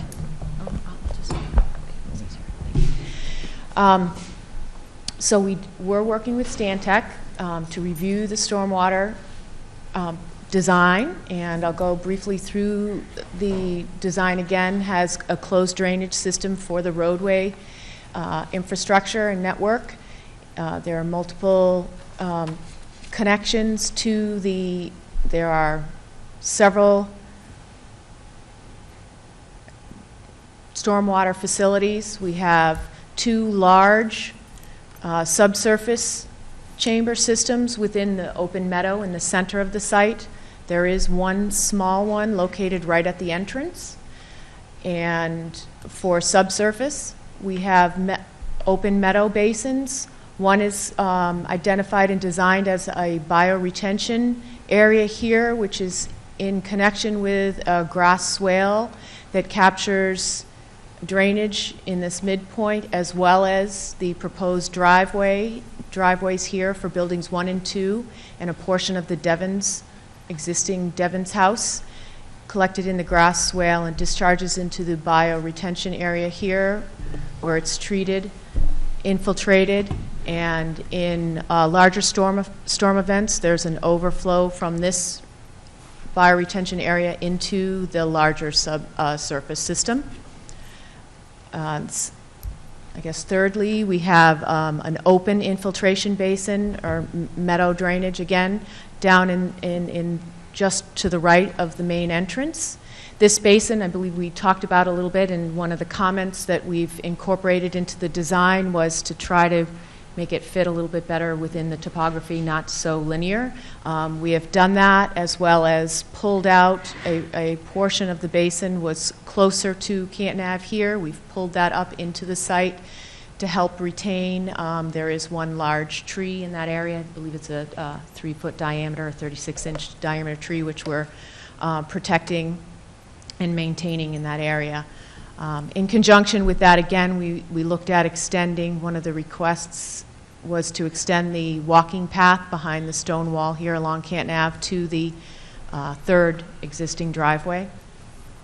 And we do have some natural depressions. There's 2 on either side of the existing northern driveway or manor house driveway here. We are utilizing those existing depressions for surface runoff for the open lawn area, as well as some of the wooded area along the northern side of the existing driveway. We have modified these two areas by adding a wicking structure, which is sort of like an area drain that allows us to allow the surface water to get into the good sand material below the existing, and to help promote infiltration in those two areas. In conjunction, or in the same line as the wicking structures that are in these two natural depressions, we do have a what I would call a low flow channel, stone channel that allows the same idea in the open basin. It's for wicking. It helps for two purposes. Primarily, any of the low flow will work its way into that stone channel and get into the sand material below much quicker than through the grassed or lawned area. With that, the major benefit that I see with providing those is in the winter months when the ground is frozen, it allows for melt water to run down underneath and get a wick, that's what we call it, wicking structures, to wick back into the ground. Where is that relative to, like the grades come down and you form kind of a bowl, right? Correct. And where is this wicking structure relative to that? In this basin here to the right, I've made it a sort of a serpentine line through the center of the basin to kind of not hug one edge or the other, but basically through the center, but not like a straight line, kind of have a natural flow and bend to it. Okay. These two. Do you mind if I just ask you one Sure. more quick question? So everything up in the Upper drive reaches? area is all piped? Yes. And it's piped to the structures, is that right? That is correct. So we have a high point in our roadway system over here. What we've done is sort of forced a little bit of the drainage on this side of the high point this way and around, and it comes down and is collected and discharged into the subsurface chambers. From this point going this way, they're captured through the closed drainage, treated through pre-treatment, and discharged into the farm pond. Pre-treatment structures, what we have defined and identified on the plan or proposed currently is what's called a first defense. It's manufacturer's Hydro International. It's a vortechnic swirl structure, so it spins the water around inside the structure and helps settle out all the sediment prior to discharge. So that's where we obtain the required treatment. Deb, sorry, do you mind another question? No. So in that area that you just described where it kind of comes around and I see the rain garden. Yeah.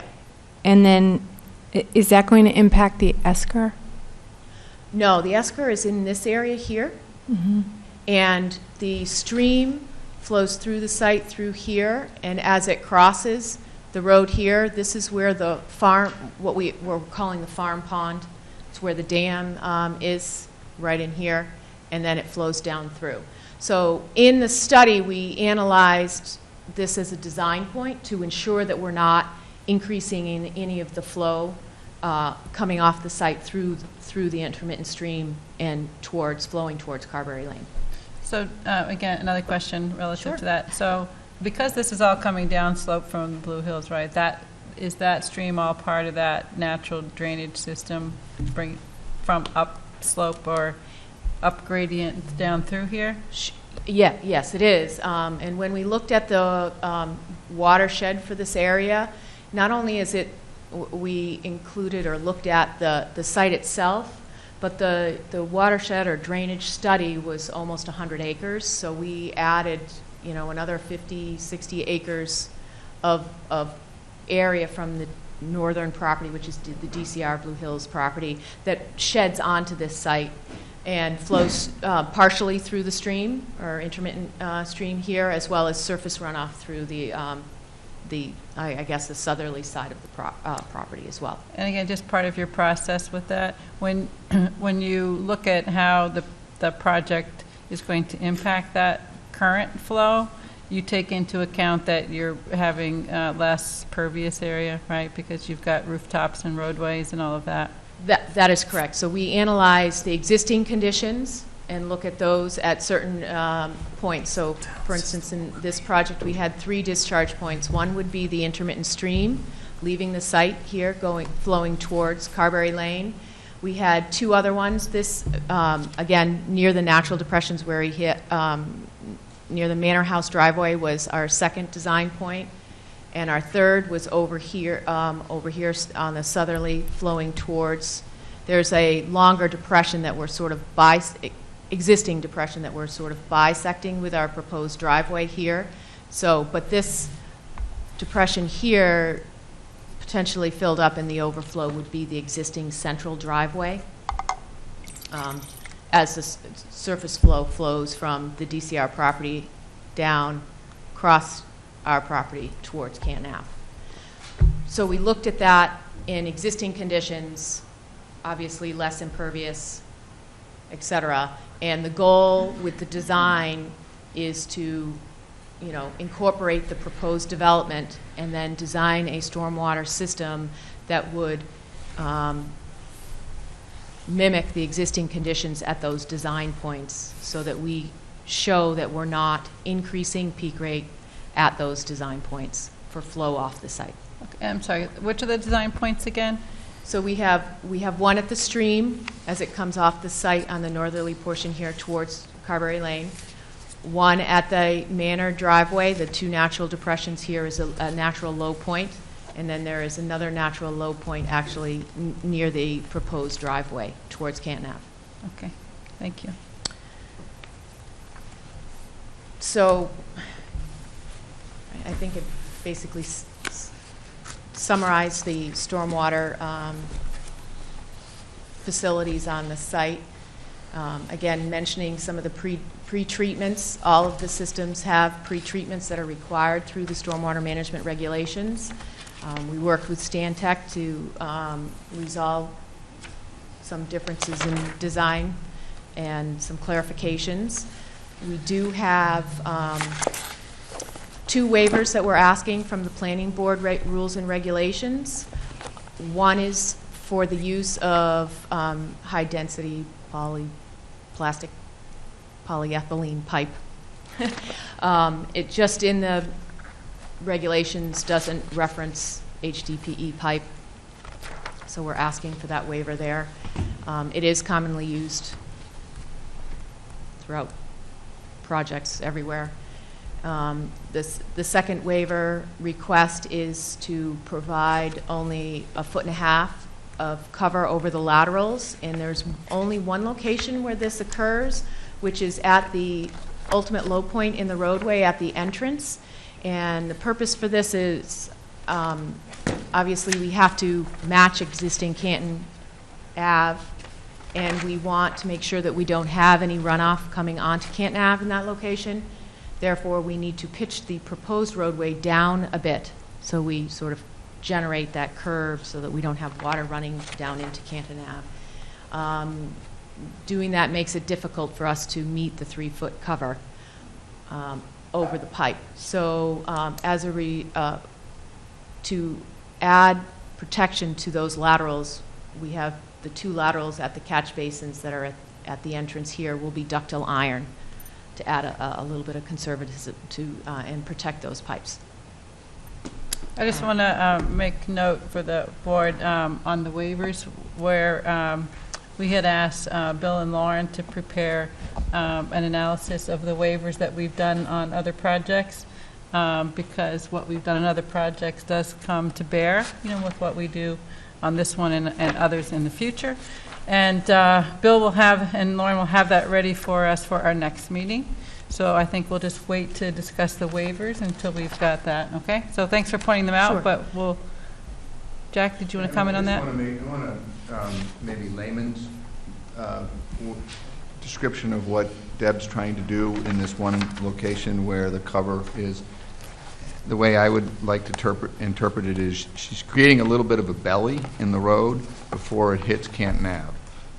So that there's a bit of a dip. I'm exaggerating it here so that there is not a continual sheet flow grade or plane of water that would flow straight down, the curb lines of the road and potentially in you know, a 2-inch-an-hour rain event, you know, jump the curb or jump the casting of a drain basin and run right out into the road.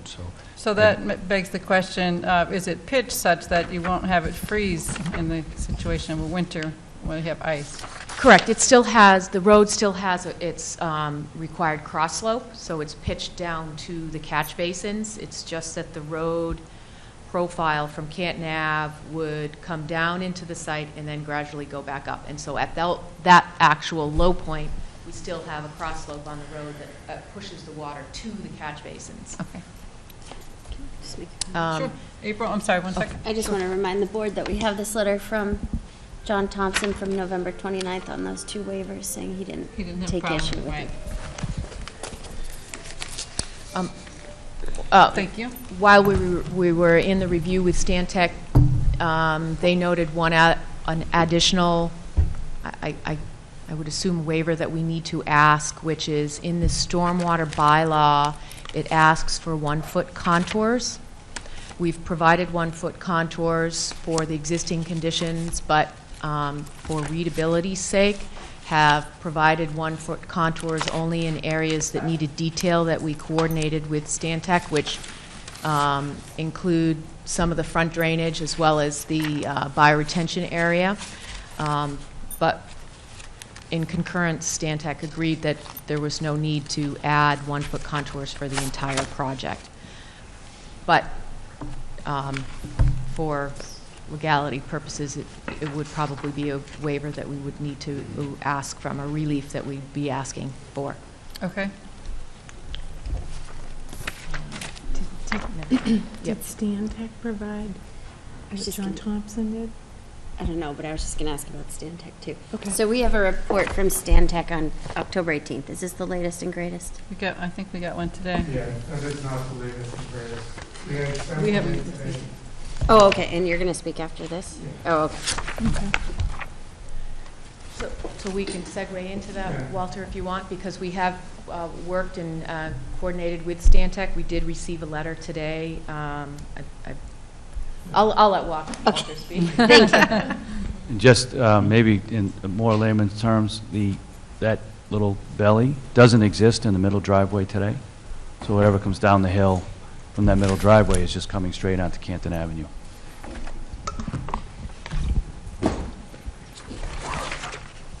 Good evening. Good evening. Walter Heller from Stantec. So we reviewed the project actually and went back and forth with Merrill 4 times on 4 different submittals since that letter that you have in front of you. We have worked out all the items on that letter, and we are satisfied with them meeting those conditions. The only things that we see outstanding at this point are, like Deb was noted, was the waiver request, the 1 foot, the 1.5 over the pipes. There was one other request that we put on there that the developer and Merrill has addressed as well, was the infiltration basin right by the sidewalk that can fill up on a 100-year storm to a considerable depth. So we have recommended putting a fence around that for safety. They have decided to do a split rail fence and then put a black vinyl behind that for aesthetics, which we thought was appropriate, but that would be something for you Sorry, guys. can you show us on the plan where that would be?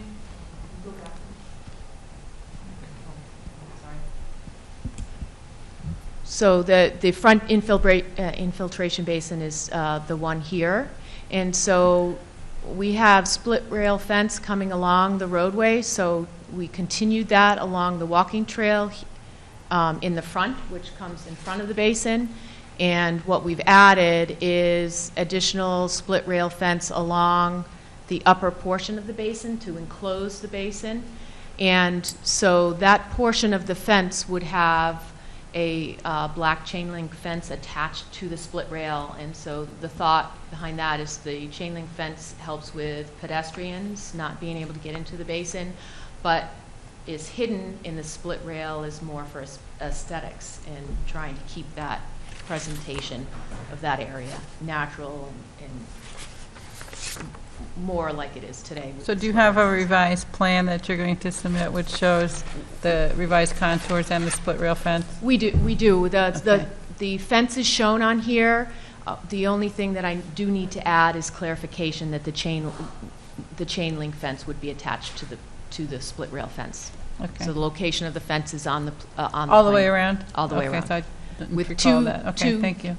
Two gated accesses. There's one access along the proposed roadway and another access off of the existing driveway. Okay, Walter, thank you. Keep going. All right.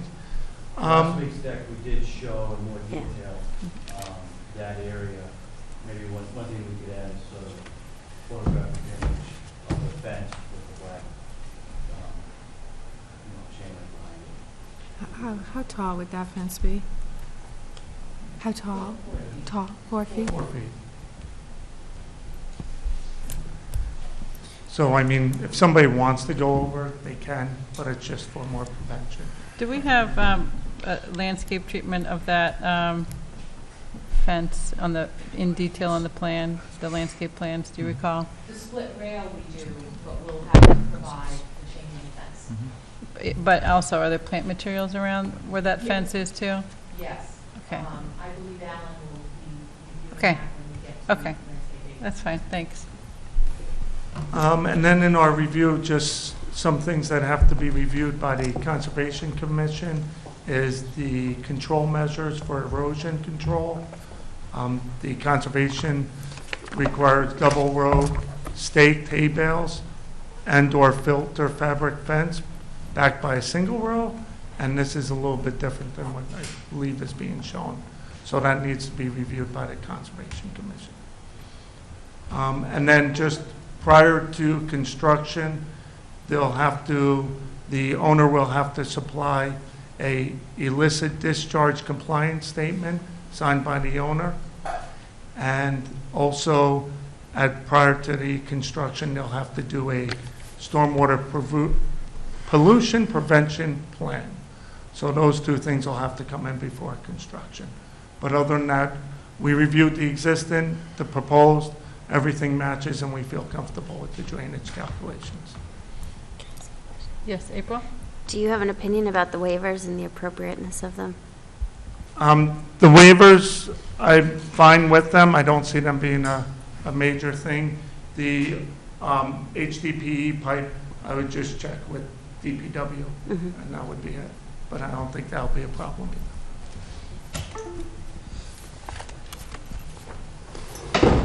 And John Thompson did weigh in on that pipe already? Yep. Right?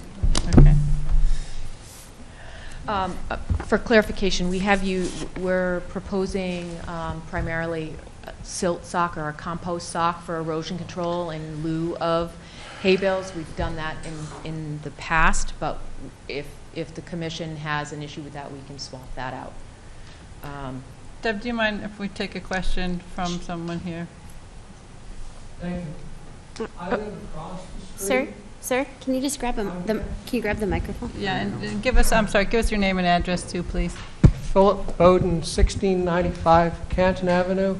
It's across the street from the development. At this point, my yard is pretty much a funnel, and if it rains hard, it comes in through the driveway, and if it's frozen, it doesn't drain well enough that it doesn't accumulate. It does accumulate. Who do I address if this system fails? Who's responsible? The town doesn't protect me. Bill, do you have an answer? No.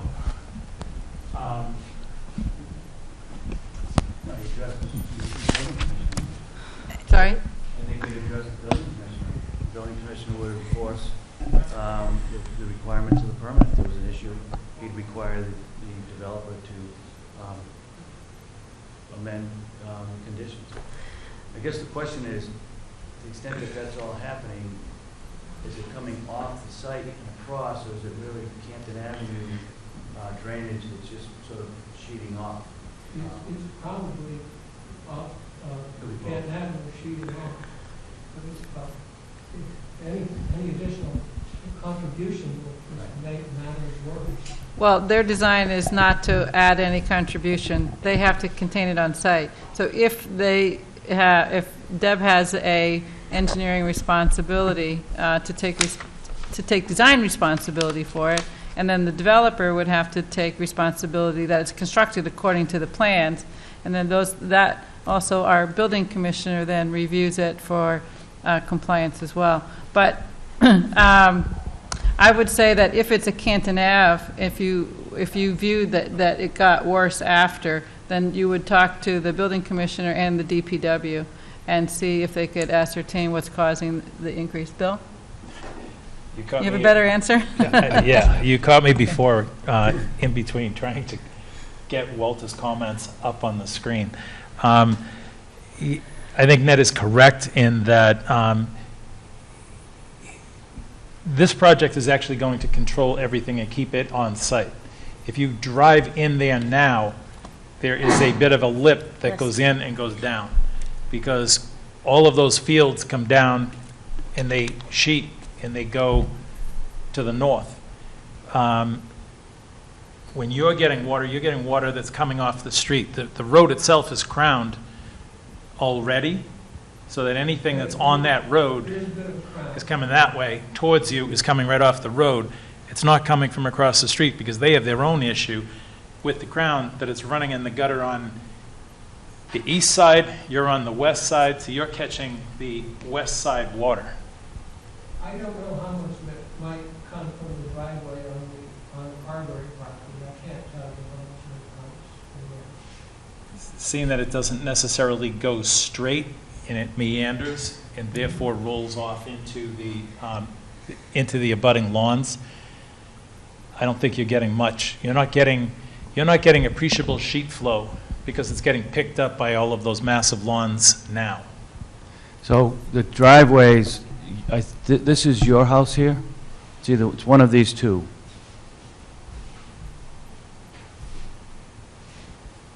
Oh, it's this one, okay. Every time they, over the years, they paved the road twice, and raises the road, and I have to call them up and tell them they have to reestablish a berm at the foot of the driveway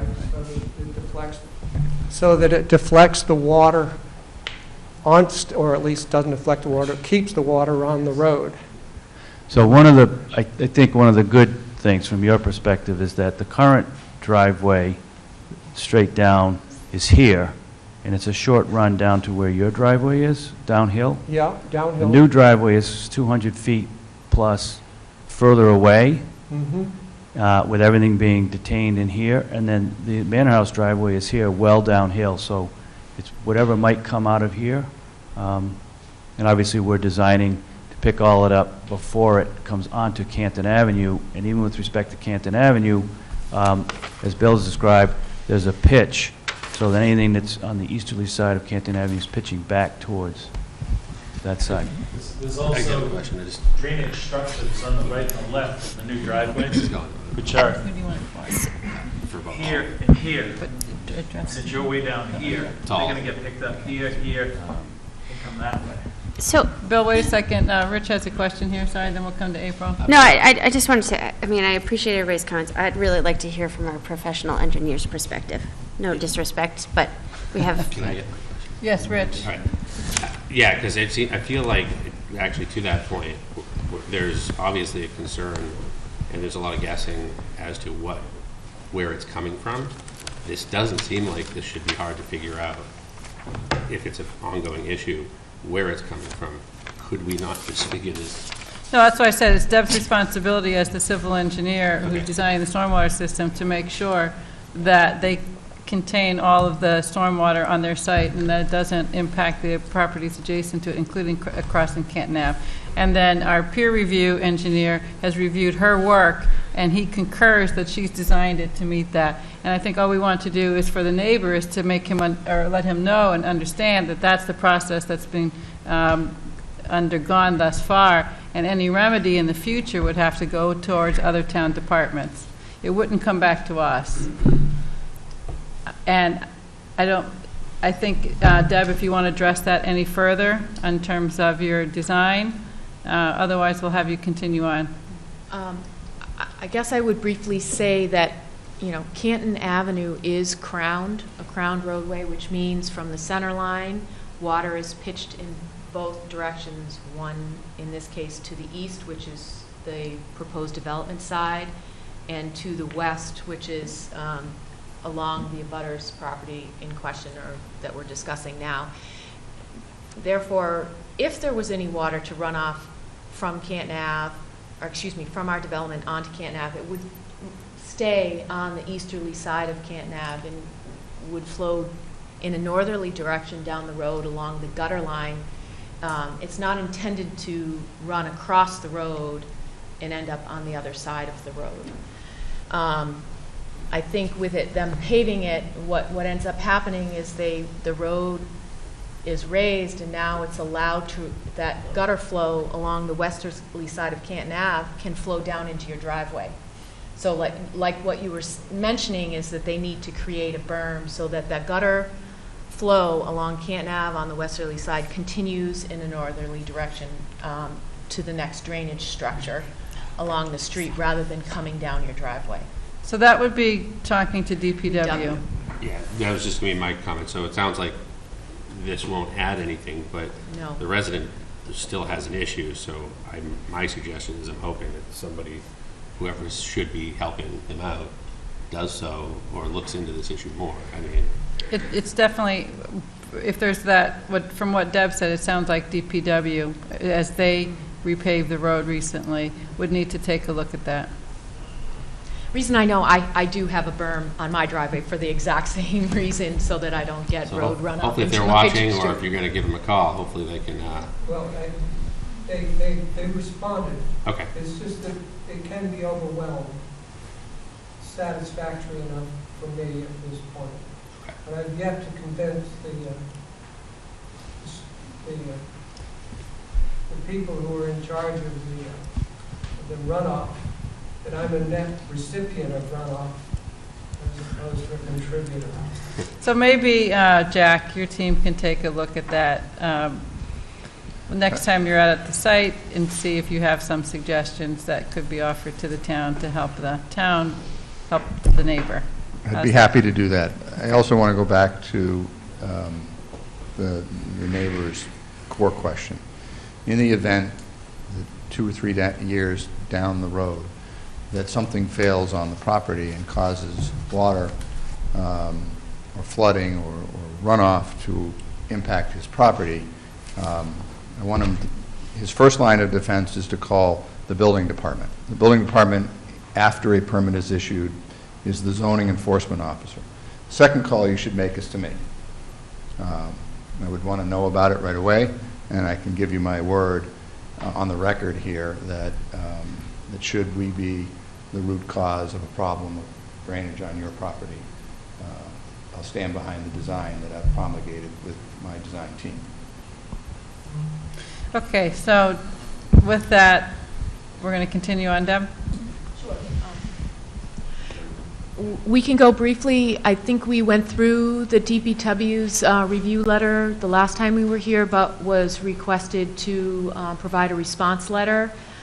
And I believe that's the Merrill letter you were referencing. Okay. Can I confirm that that's what they have? Yep. So I can, we did go through these comments when John Thompson was in attendance mid-December. I can go through them again if you'd like, or this was just to summarize what we had discussed with him in responding back to his comments. Board, do you want to have Deb go through them with us?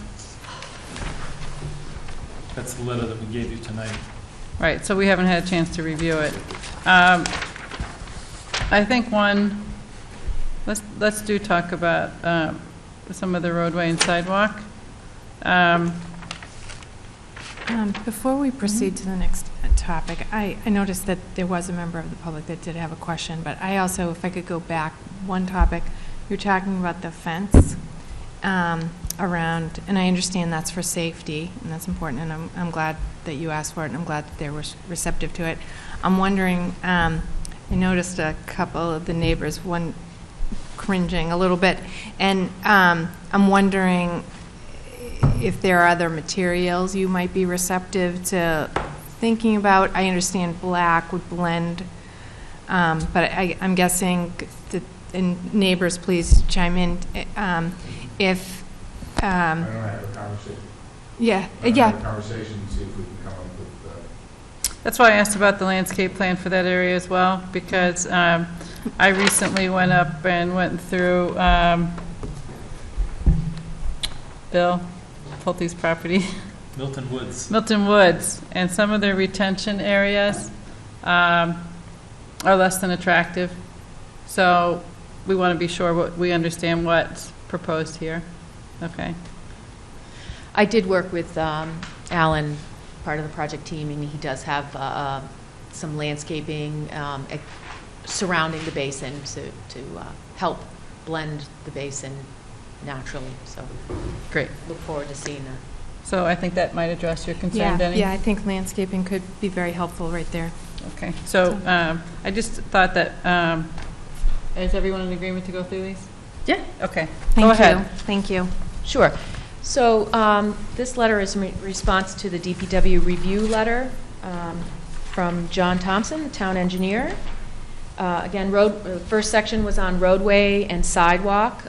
He had requested a vertical granite curb at the entrance. We did have a brief discussion with the planning board. We have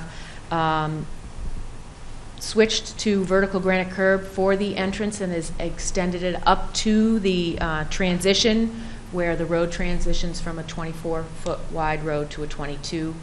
At that same transition, we transition into the Cape Cod berm edge treatment.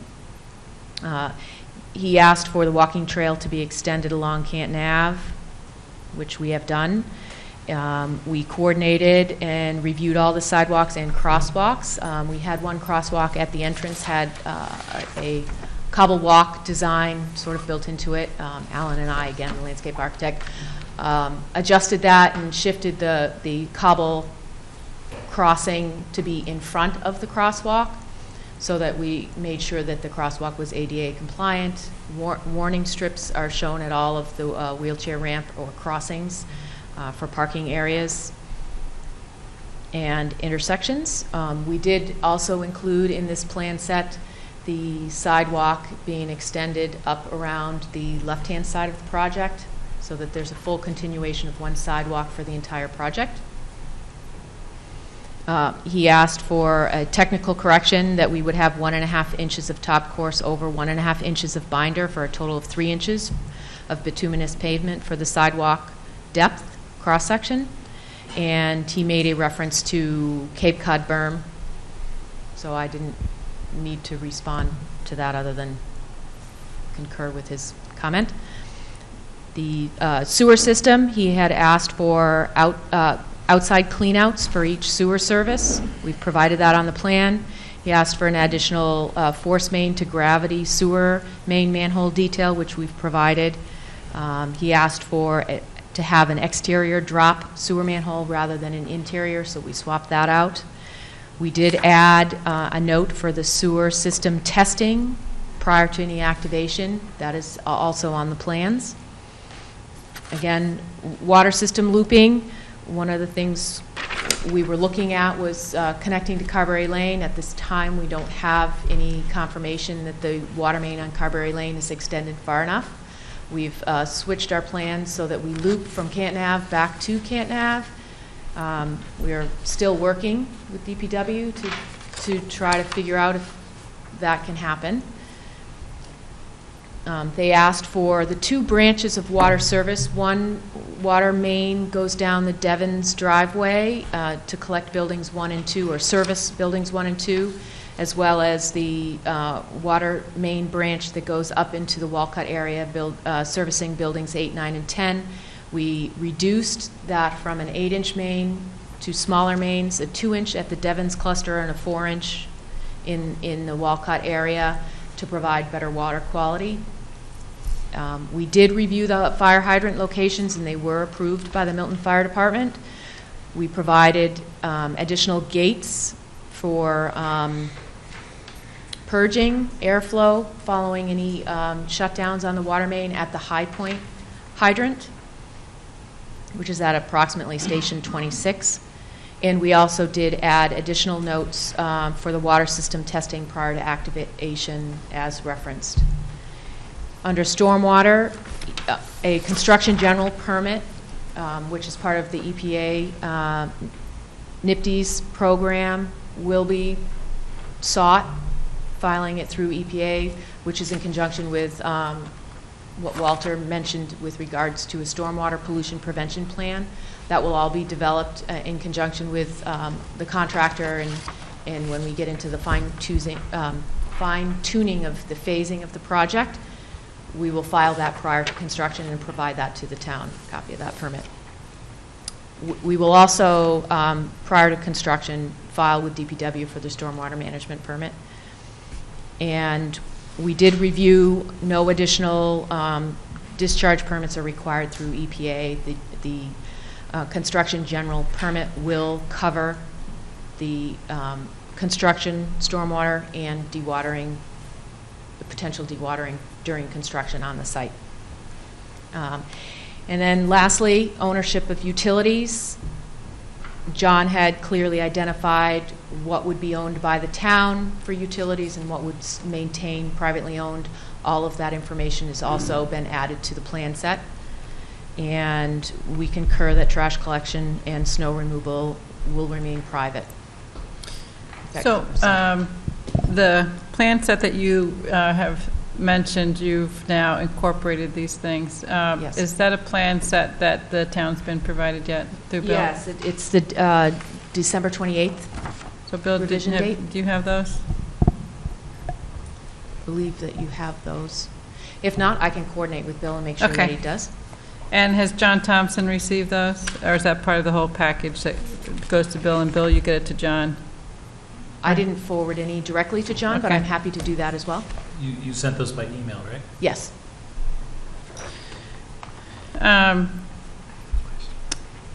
Before your question, would members like to have hard copies of those revised plans in a half-size set?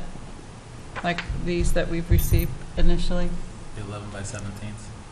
11 by 17 set? To replace what we have? I don't want anything big, though. All right, so, Bill, do you have a capability to print out those sets in the office? Yep. Okay. Debbie had a, That's fine. Denny, you had a question? Okay. Thank you. I had a moment. Snow removal. Will you be actually removing the snow off the site, or will it be going in an area, and does the stormwater mitigation plan take that snow into account? Ideally, the open infiltration basin and the bioretention areas should not receive snow removal material, snow piles. Those are usually a no-go situation. Right. Snow plowing is road plowing. There is a shoulder on the road, and that's typically where snow storage is maintained. We can look at particular locations if there are other locations that we can. We're not planning on taking the snow off-site. That's good to. Yeah.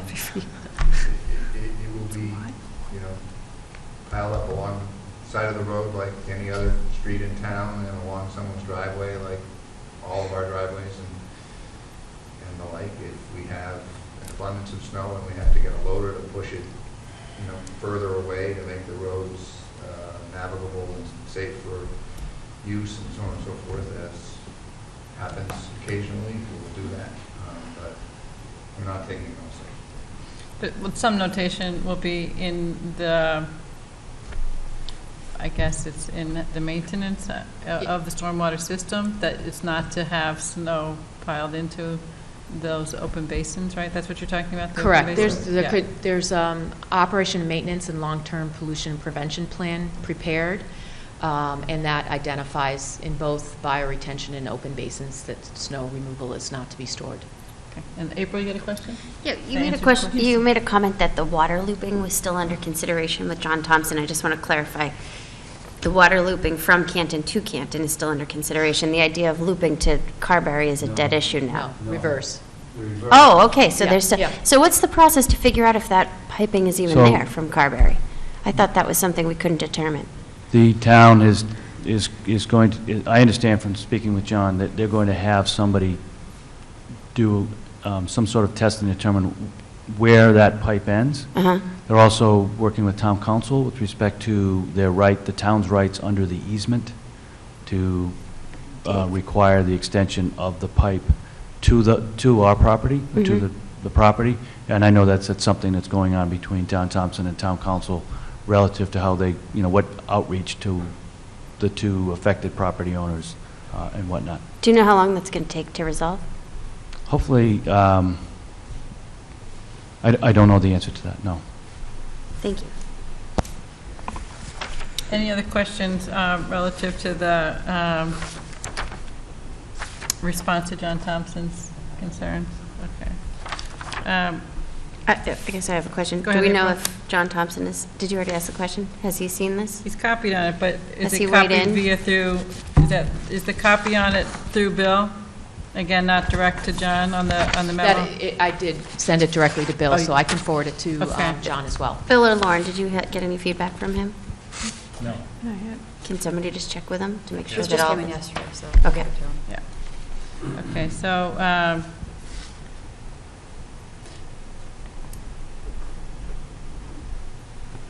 we also had some conversation ourselves, there's some questions for you to look at relative to roadways and sidewalks ourselves outside of John Thompson, right? Yes. And have you taken a look at some of those?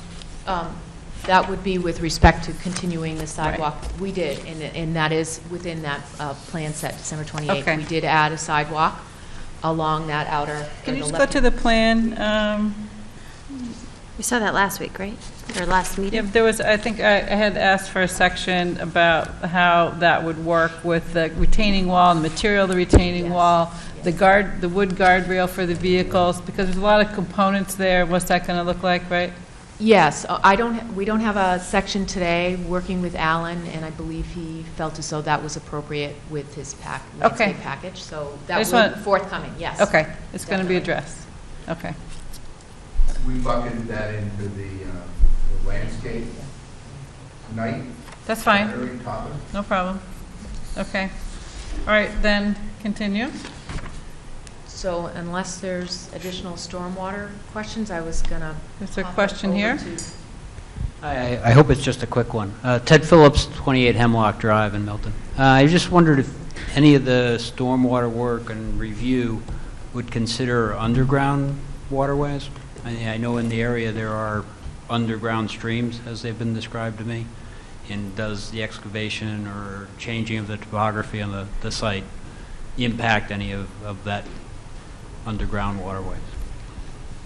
So, in the process of our design, we did 20 soil test pits on the site, primarily focusing in the front along Canton Ave, because that's where the better material is, and the majority of our stormwater facilities are in that location. They all came back with a very low groundwater and very sandy material. We did not encounter any underground streams with that soil testing. I don't anticipate any of our facilities hitting any of that. And as well as the goal in the front is, for the most part, is to maintain the current topography. So where the water flows now is where we're trying to maintain it. We're not trying to divert it in any other direction. I just have no idea. Sure, sure. The experts do or Deb, I have a question on the stormwater. The rooftops of the residences, are those going to have their own systems to tie into as the homes are built? Are they just didn't- dumping to grade? Currently, right now, so that we knew that the system was conservative, I did not consider any roof drainage, subsurface drainage, so there's no tie-ins proposed at this point. If it's something that we want to add, it would be an added benefit. That means, you mean to tie into your central system? Or No, to have their own meaning independent? I didn't take any credit for any roof dry wells in the system. I see, okay. So you're accounting for if that didn't go into a Worst dry case- well, worst case. worst case I got it, okay. I'm not taking any credit for dry wells, so that way, if they don't get put in, the system will work. If they put in, it's a bonus. It's a bonus, okay, thank you. Denny, another question? So we're taking out a lot of trees upland, up at the top of the hill, and we're putting in a lot of new pavement. So I know that there's currently at the bottom no water underneath. But up there, when we're taking out some old big trees and a significant number, have. You're not taking out any. Go ahead. So there is trees in here that are coming out, and then this is sort of an open field. Certainly from about here to here, it's heavily wooded with primeval pine forest. Yeah.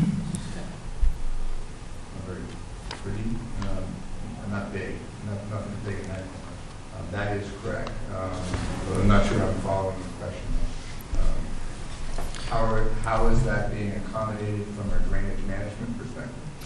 Well, from time to time, when you take out, sometimes you can take out 10 trees and you never run into an issue.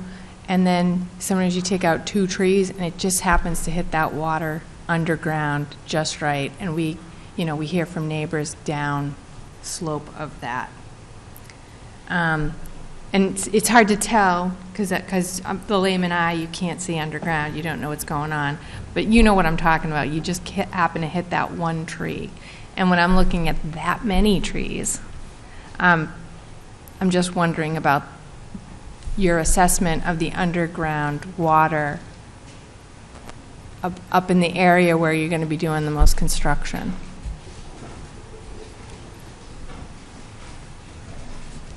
So let's just say in the normal practice, if you ran into an unforeseen condition when you were doing construction that looked like it was going to have an impact on what you'd been planning, what would your normal plan of action be? Contact Deb? First thing would be to contact Deb. And then figure out how to capture, contain, discharge, whatever it is that we were dealing. Right, so again, can you... We don't want to flow it into our own basements any more than we want to flow it into Phillips' basement. So it would, if it's really unforeseen and we can't deal with it ourselves on site, we call the civil engineer and develop a design solution for it. So in your normal practice, do you have your team involved during construction, knowing it's not controlled construction like large types of commercial projects, but you still engage your team to come out while you're, because as Denny said, some of it you can't even access very well now, right, as a pedestrian, but things will, as you start to excavate and remove trees, et cetera. The engineering team is on the site probably every week during construction, doing some form of engineering-related service, whether it's laying something out, providing an as-built, dealing with a conflict between the drawing and the site condition. So and Alan as the guy that puts the wallpaper, on top on the finished product, he's there pretty much every week as well, because what we draw on a drawing needs to be, laid out in the field and adapted in the field to whatever the circumstance might be. So yes, the design team is, I live with them longer than I might want to. Does that help, Denny? Sure. So we had, I think I know the root of your question. We had a project recently that was clear-cut and had a significant runoff impact on downslope of butters. So I'm wondering, Deb, maybe you could just tell us in layman's terms, what's the methodology for figuring that out when you're doing your calculations on, existing conditions versus what you expect to be the as-built? When it comes to drainage, and we look at, again, so the biggest difference between existing conditions and proposed is removal of trees or natural vegetation, in this case, and increased impervious surface, roofs, driveways, roadways, sidewalks. So in the I'm trying to think of the best way to put this. In the calculations, we have what they call curve numbers. There are a number that's assigned to the potential that a surface condition has for runoff. For example, a roof roadway gets a 98 because not very much water can get through that. Woods, on the other hand, if it's in good soil, will have a number of a 30, which means a lot of water is allowed to be able to get absorbed through the surface before you generate any runoff flow off that site. So when we're doing our calculations, that's how we adjust, we call it a weighted CN value, to be able to compensate and say, okay, in the post-development, we have this much increased runoff that we need to mitigate, and that's how we design the facilities to be able to accommodate that increase in runoff from the impervious surfaces versus a wooded or lawn area. And how many times in your experience has that calculation failed you in real-life scenarios? Walter, you're shaking your head. Do you have an answer? I have done drainage designs on landfills all the way up, and the numbers that are used, the curve numbers that she's talking about, are very conservative, and if they're done properly and applied correctly through the calcs, it's very rare to see that fail. So can you just explain, because this has come up for us, again, when you put your stamp on the set of drawings, Deb, what that signifies in terms of if we receive those plans and what we can expect by you having put your professional stamp on them? It's my liability in presenting to you a designed system that works and complies with the regulations and is designed in an appropriate fashion, good engineering practice. I think going back to the erosion control, when you clear cut, one of the big things if you don't have erosion control set up for a site is, especially if you rip out the stumps and then all of a sudden you don't have a stabilized site, is when you get a lot of your erosion or runoff. And that's again, something when you work with the contractor and you figure out the phasing of the project and your stormwater pollution prevention plan comes into play, and to ensuring that those areas that are being worked on and manipulated are controlled during construction and until they are then stabilized with either road, pavement, lawn, etc. So that's taken. The phasing, you work with the construction management plan in terms of making sure that, I think this other situation, there was a lot of cutting and it was a delayed construction. So I think that's what you're getting at. And no erosion control. And no erosion control, yes. I've seen that more often than not. Yeah, it's not, in that scenario, it's not necessarily a design problem at that point. That's correct. And then it becomes a design problem in the end, right, when it goes too long. That's what we found anyway. But thank you, that's very helpful. Okay, and Walter, you've reviewed all the standards that Deb has used, and you've told us that you're comfortable with all of the way her methodology, right? Correct. Okay. So I think on the stormwater, unless there's any other questions. Denny, does that address your question? Yeah, I mean, I guess it would just be ideal. From my perspective, you did kind of do a study down here, and it's sandy and so forth. And I guess I'm just wondering if it would be worth just doing a study and assessment up high, so we that did for the entire site. And, and as what happens as you move up into the site, you don't, you get into more of a glacial till material, which is harder to infiltrate. And so that's why we focused a lot of the stormwater, and our focus was down closer to Canton Ave, because that is where the better sandy, more pervious material was found on site. Okay. Thank you. Okay, so are we good with utilities and stormwater? Okay. Thank you. And I'm going to pass it off to traffic.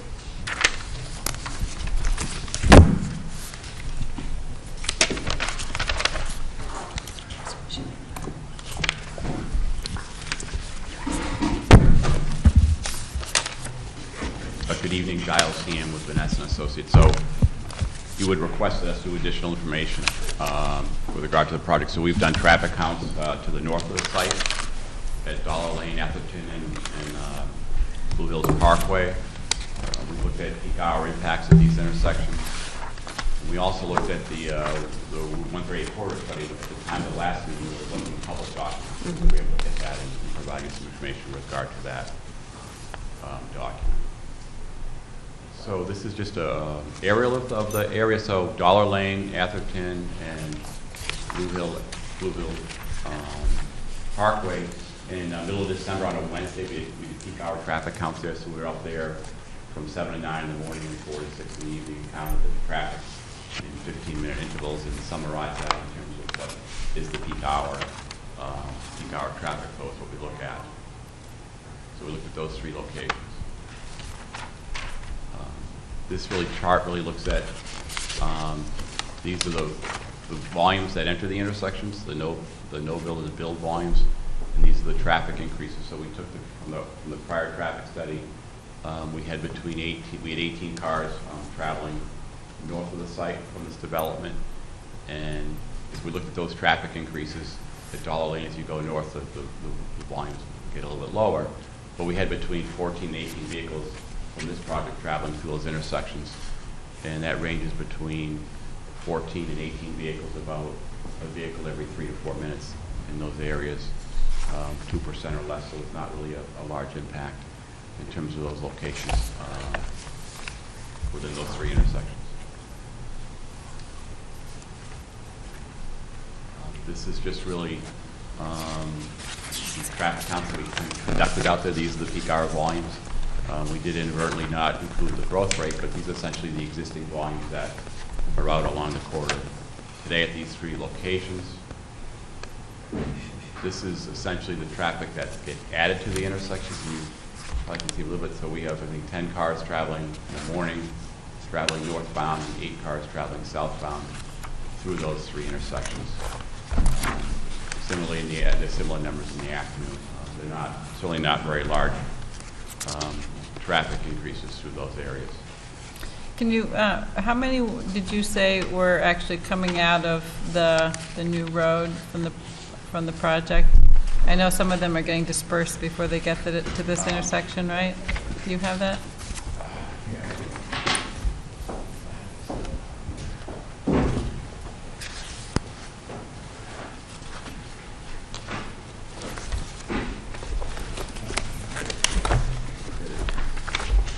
And while you're looking that up, Walter, you had a chance to review this?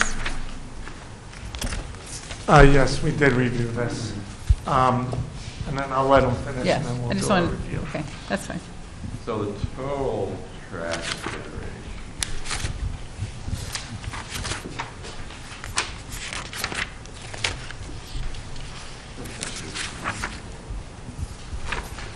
So we had 28 morning peak hour trips and 29 afternoon peak hour trips. Okay, so by the time they're getting here, you're about a third of that, so 2/3 are peeled off? We actually assumed a little more to the north. I think with Walter's comments, they thought we probably overestimated what would go to the north. Okay. So, but in any event, they're pretty small numbers that come out of the driveway before they split north and south. Okay. So continue on.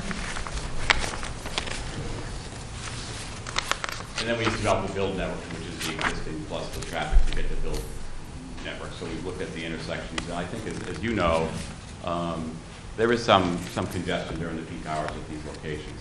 But in terms of what we're adding to the volumes, it's really pretty minimal, really won't change conditions at all. And in fact, if you look at these three intersections, you would really even notice the development in terms of the traffic impact at these locations.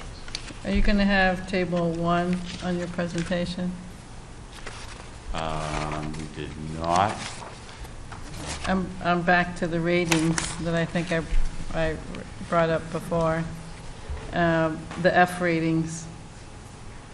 So we don't have that part of the presentation, but in terms of the level of service, so at Canton Avenue, Bluehill Avenue, there are some of the approaches do operate at capacity. I mean, you can see up there during peak hours, there's some levels of congestion, and that's what that tells you.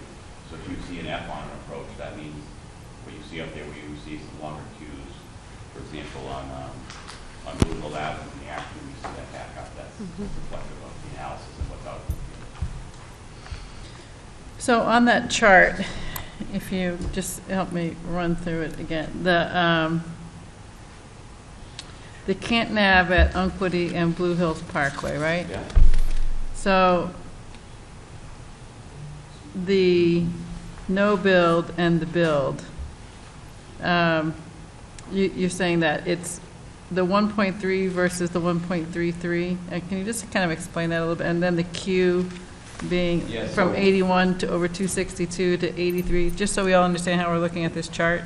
So if you look at that chart, if you look at Canton Ave westbound, so that in the morning period is pretty heavy volume movement in the morning, so that's why that may back up a little bit, so that's why that's a poorer level of service.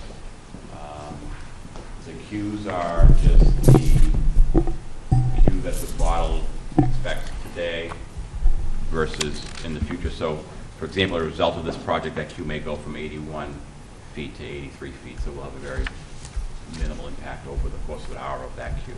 So that's how you read that. The V over C number, the 1.3 versus 1.33, that means that would the project would move the dial by 0.03 in terms of that approach in terms of volume and capacity. So a very small impact.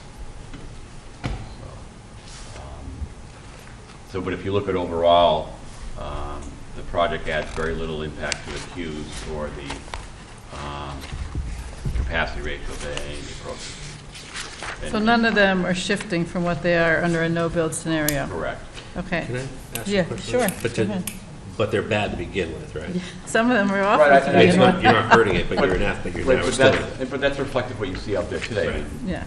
We know that certain approaches during the peak hours, and there's a counterflow there, morning and after commute, that some of them are at capacity. That's why you have the longer queues there. Yep. I saw that out there this evening. It happens every evening on certain approaches. Some approaches operate very well. The state study indicates that 37,000 vehicles come through the intersection of Canton Avenue and Brush Hill Road. Blue Hill Avenue and Brush Hill Road every day. And we'll get into some of those plans on that. Is that on page 4? You're still going to talk about that? Or did we already? So we have some other corridor plans that we'll walk you through. Okay. To show you some of the proposed changes there. Okay, so just if you don't mind, just going to ask Walter, while if you don't mind, we'll just ask you questions as we go along rather than wait to the end? Sure, that's fine. Okay. So you've reviewed this. You agree that this is not a significant difference between a no-build scenario? Correct. Last time we met at the planning board, when we discussed about expanding this study, these are the results that I was expecting to see, just due to the impact from the development as being so small, that this would not really increase anything at this distance. Further questions right now? All right, keep going then. So we did have a chance to review the corridor study. Throughout this process, we've been in consultation with the planning organization about the updates. We had shared information with them. At the time of our last meeting, I think the town had an advance copy of the report. We did not have the benefit of that. But since then, we've gotten a copy of it, and actually, I think it was just put on the website this week, actually, for really more public consumption. But essentially, along the corridor, they looked at a couple alternatives, and this is really just Blue Hill Avenue at Brush Hill Road. So this is that kind of triangular piece. So at this location here, so a couple things. They were looking at a multi-use path on this side of the roadway here. So there'd be a path, I don't know the dimension of it, it's probably 10 to 12 or some dimension like that, where there'd be two-way flow for bicycle and walking on that side of the street here. In terms of the signal, they're proposing to put a brand new signal system in and upgrade the signal at that location. In terms of, I think we all know the problem there is that when this left turn moves here and this right turn goes at the same time, they're getting into one lane, and it gets congested every day there. So what this concept here looks at is providing two lanes here so that these flows can move together, and then they would merge back to one lane. So that's one of the changes they have there to really enhance that operations there. And so with that operation, they have an analysis about what that might do to improve the intersection, right, in their study? yes. And have you reviewed that? To be honest, I have not gone into a lot of detail of their study, and in fact, it was just sent to me, I think I just got it like Tuesday, from Seth. But and I think the idea is that when these two lanes can now get into the separate lanes and merge over, it's going to operate better. So that'll show an improvement in terms of operations. So I think it would be useful, whether it's you or Walter who takes a look at it, because for us to understand impacts, I think it. I actually got stuck there on my way tonight. That would help. That would help people on Brush Hill Road coming from the direction of where I live. But I don't know that it's really going to help people who live in the development. That particular thing. In which development? In Carberry. Well, you're going to have you're going to be able to turn left into your own lane coming from your side. Oh, so is that what Thatcher Nursery is? Across the street there? Yes. Oh, okay. So this is, I'm sorry. I thought it was coming from the other direction. You live down here. Yeah, I live down there, yeah. So, okay, so it's coming from this.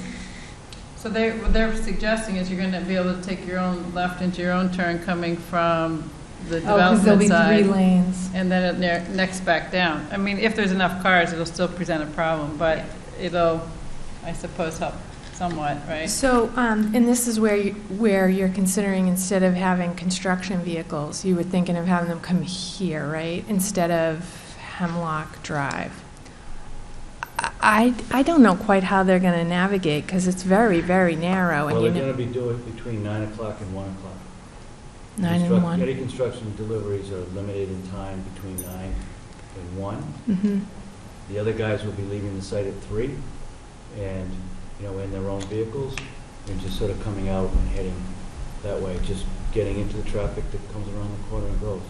The traffic flow might be good, but actually navigating that turn, because it's 2 lanes, and it's tight now, and if you notice during the winter, and DPW could probably tell you more, the fence on that property gets knocked down almost every winter, because by the snow plows and other things. Do you know what I'm talking about, Ted? Yeah, and Yeah, it's because of icy conditions or drinking alcohol, they knock that fence down. But every year, right? I mean, every year, because it's so narrow. But you can only fit 2 cars. I can't imagine construction vehicles. Semis navigate through there, they have to take their time and take the turn wide, but they make it. What happens? I've never seen anyone back all the way down Canton Avenue to avoid that corner. The trucks just use the 2 lanes here, and they make that turn wide. I mean, they do that today. Mm-hmm. So I think Ned's point is that our vehicles will be off-peak. We will not have delivery vehicles during the commuter hours, and so when the traffic volumes drop dramatically lower, here's when our construction vehicles will travel through the intersection. So the reason I asked about having looked at this in a little more detail is because, oftentimes people know their own experience, like Denny coming from her end, and I live on Canton Ave, close to at this end, and we know what our experiences are like. And So if we say, okay, it's going to get worse no matter how many cars you add, but if you said, in looking at this, these are actually these suggested improvements could make things better, so that adding these cars is potentially less, even though it's not a lot of cars. If you're stuck in that line for a while, and now you know that these improvements could make your life better, then what happens with this development, can be understood in a different light. And that's where I know it's not a final design, and there's a lot more work to be done. But if these couple of intersections that we're talking about, if you took a look at, I anyway would find it valuable to get your opinion about it. So it's just a couple points. I mean, again, we just got this information this week, but this is really the product of basically a year-long study to this point. These are conceptual plans. They've been, I'm sure there's been many public meetings with the community here in terms of input. The next step will be to provide the design details. So these are more conceptual level.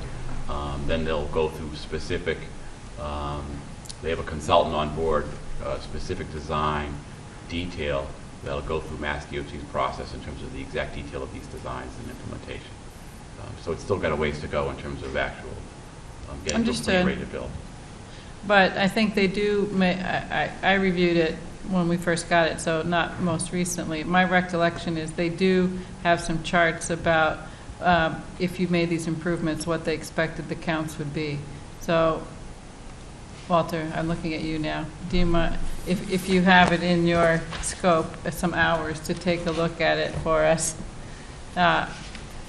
Is that?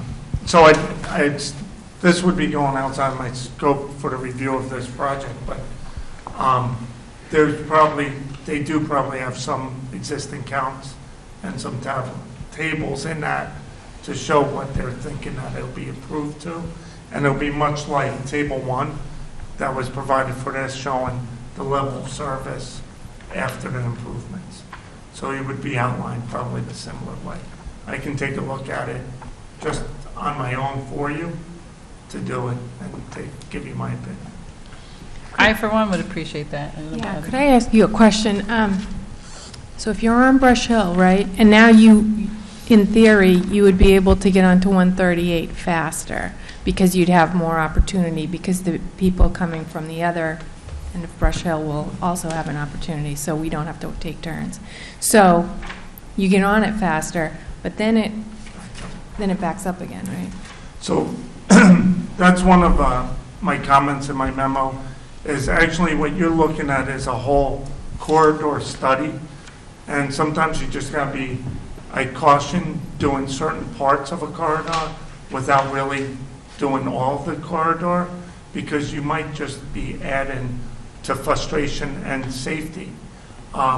Something like this is, I know recently you guys have a traffic mitigation, so this might be something that you and the developer work out to put into traffic mitigation for future, when this project comes along, to have the towns, I know a lot of times, the town has to add money to the projects, and that's, I would believe, a good cause for that fund to add to it. But also to your point is so they're going to want to carry these 2 lanes, and there are standards, carry these 2 lanes a certain distance before they taper them back, and that's the design detail they'll get into. Again, this is just the concept of, we're going to start with 2 lanes here, we're going to carry them for a while, then we'll taper them back.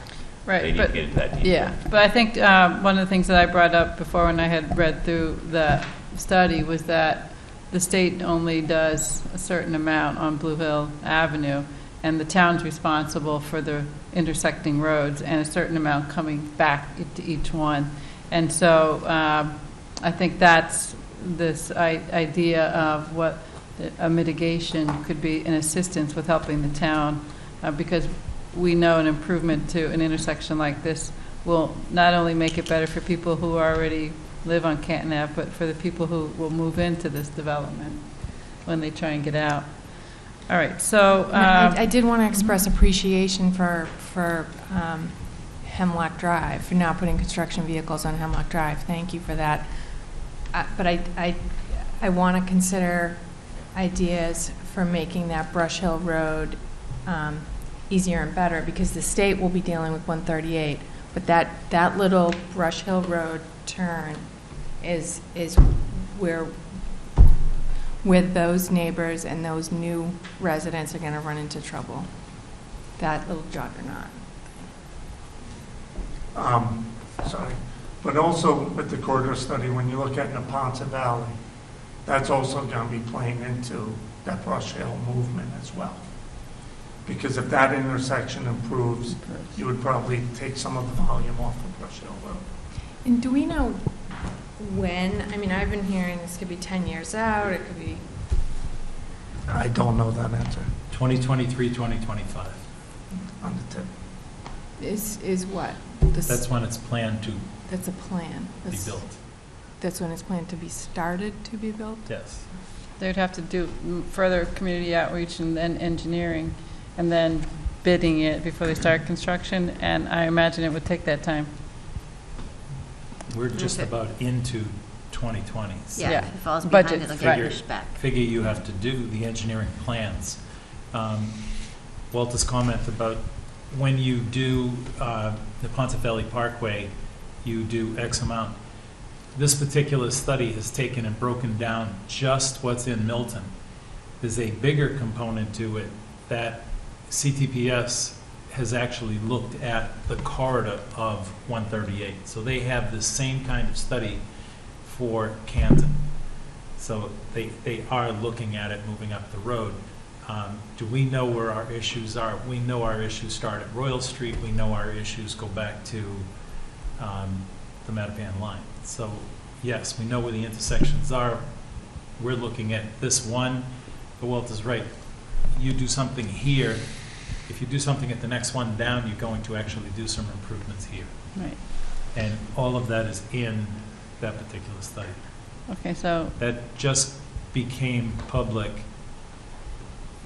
I think it was Tuesday of this week, which is why it went to our website on Tuesday, which is why Giles said he got it this week. He got the official copy that came out. Right. Yeah, I told Seth the minute it came out, send it to me. He was right on track on Tuesday. I got it when everybody else got it. So. Okay, so Giles, I know we've interrupted you and asked things. Did you have other things that you wanted to? To carry. So this is their alternative one. Just to the south, this is just a continuation of what we were just over here. Alternative one. Again, this is the multi-use path that's coming through here. There's an exclusive lane that turns up to Canton Ave and a lane that goes up through to Blue Hill Ave. And this is their alternative too, and the difference is here, instead of having the two-way multi-use path here, they've got sidewalks on both sides of the street. They've got a bike lane on both sides of the street these are actually little pavement market buffers to separate some striping between the travelway and the bicycle travel. This alternative does not have the 2 lanes here, just width-wise. They can't do all this and have the 2 lanes. So this project does not have the shared lanes that would come down here and taper back. So the difference is it doesn't have these 2 lanes, and rather than having a multi-purpose path here, you've got bike lanes and exclusive sidewalks. Those are kind of the difference between the 2 alternatives.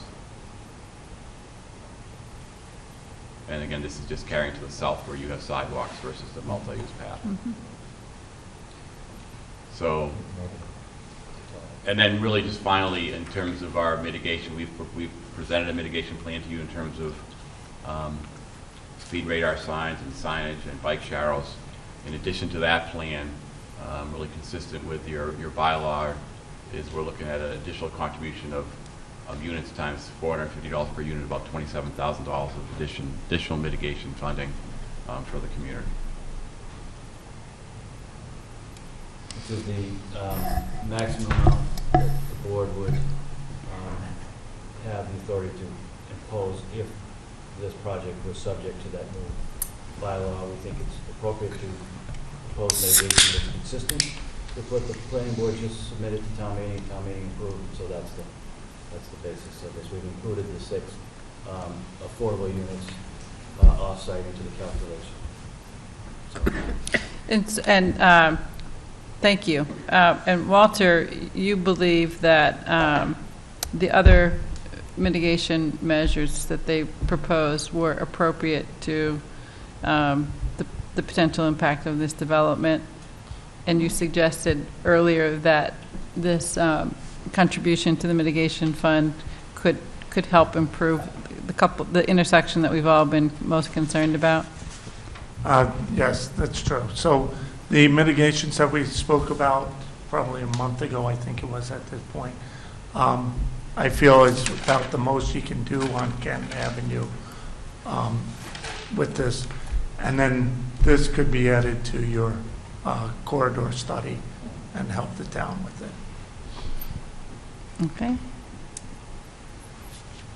You had asked, are there things we can do at various streets and intersections along the way that are not on the 138 corridor? Right.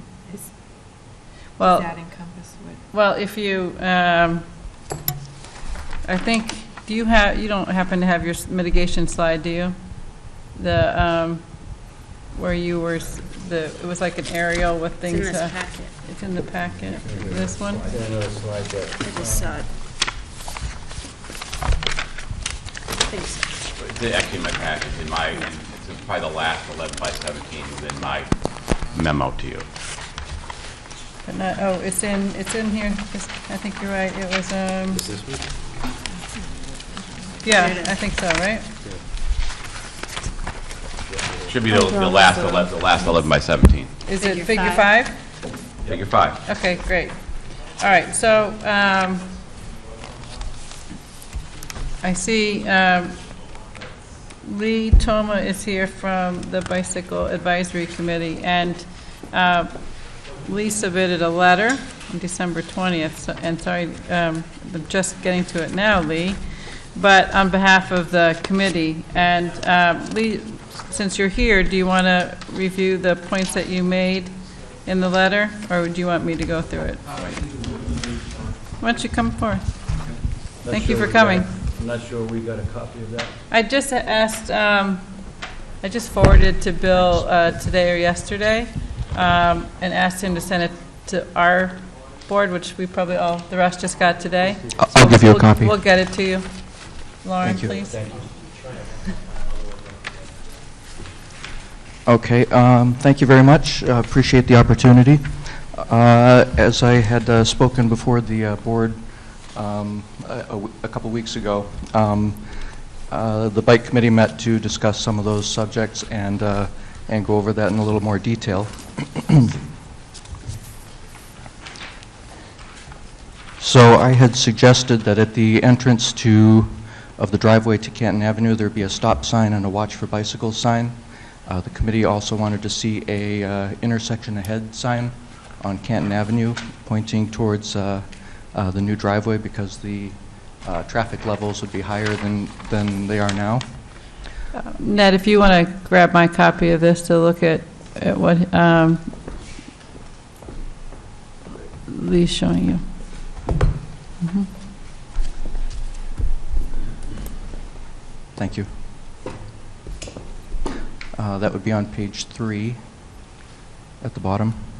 Also, we like the idea of installing radar speed signs on Canton Ave. We think that the model should be selected to record speeds and traffic volumes, and that those numbers should be shared with the town, and those should be maintained into the future as they may wear out or be damaged.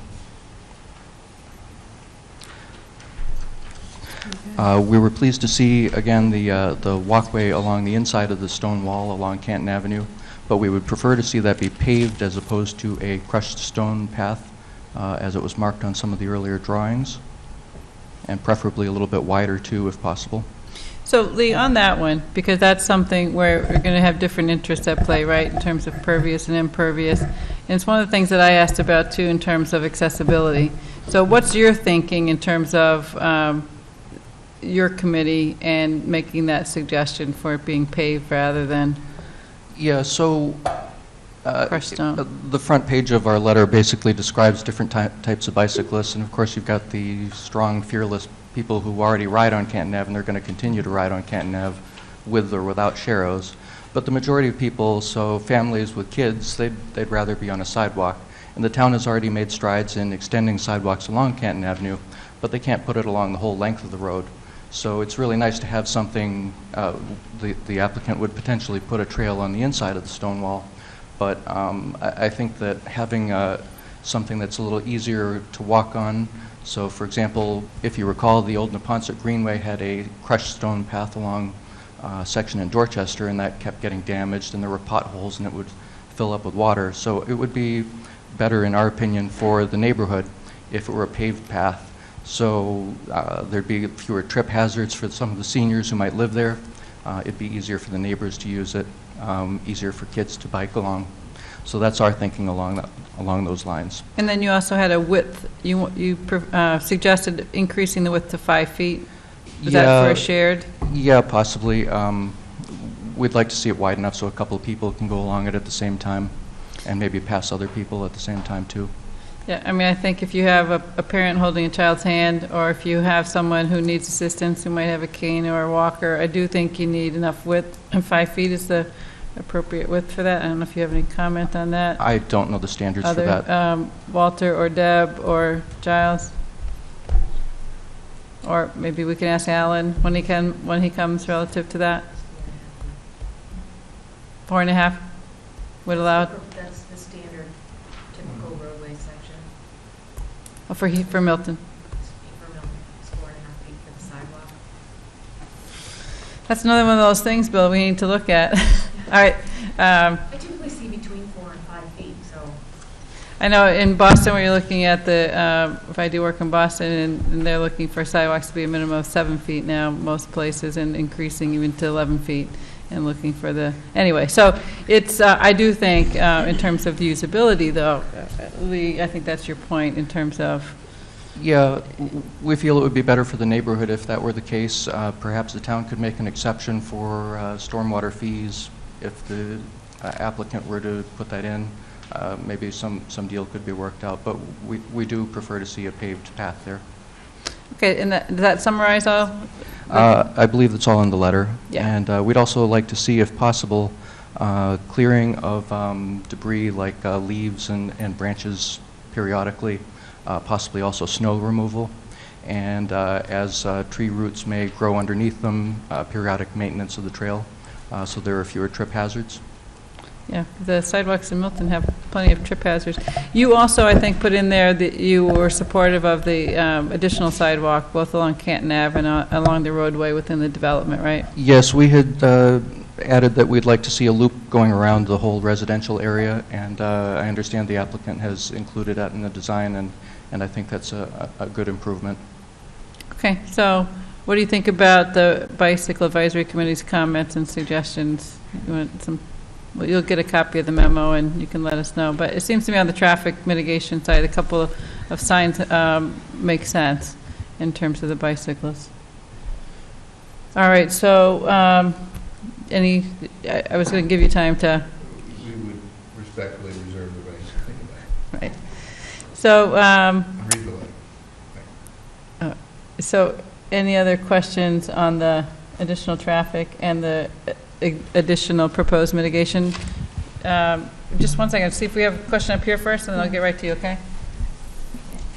As you have requested the time to think about it, I'd like to think about this proposal. I didn't think of the bylaw getting used in this project. I thought it would be used in smaller projects, so I'd like to kind of go back and do some homework on that. So The bylaw is actually for bigger projects. that's not the way it was sold on the floor. This project is not, doesn't qualify for, under the terms of the bylaw. We're offering to bring it into the fabric and lingo of the bylaw. I understand that's what you're offering. I'm going to take some time to think about it as you Your are. prerogative. Thank you. Just to clarify, the bylaw kicks in when the peak hour trip generation exceeds 60 vehicles, and or 5% increase in peak hour trips at a particular intersection. We're at less than 30, and we're at something less than 5%. So this project wouldn't wouldn't become subject to that because of these thresholds, but it is a significant calculus to think about, particularly for larger projects, and we think it's appropriate to look at.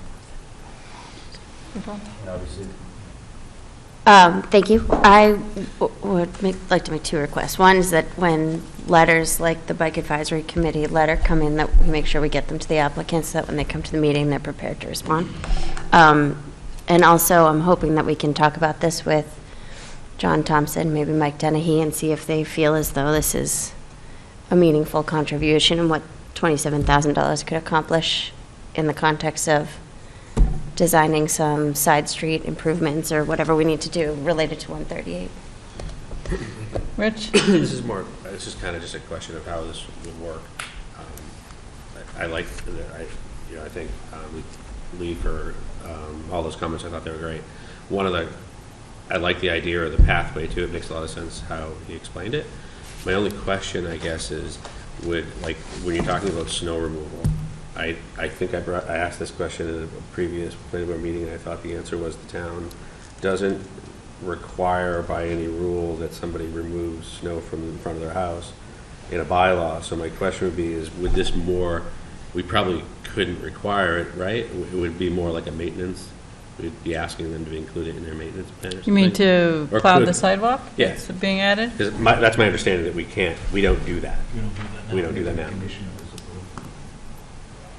We can make it a condition of this approval. Yeah. Oh, you could, okay. And All right. it would be a logical inclusion in any condominium association documents. Okay, great. Because thank you. Condominium association like this will have on-call snow removal contractors working as appropriate. Okay, thank you. Any further discussion on traffic tonight? I'd like to hear from the public. Thanks. Sorry, you have a question or comment? Yes, Ted Phillips again, 28 Hemlock Drive. Just a couple things on traffic.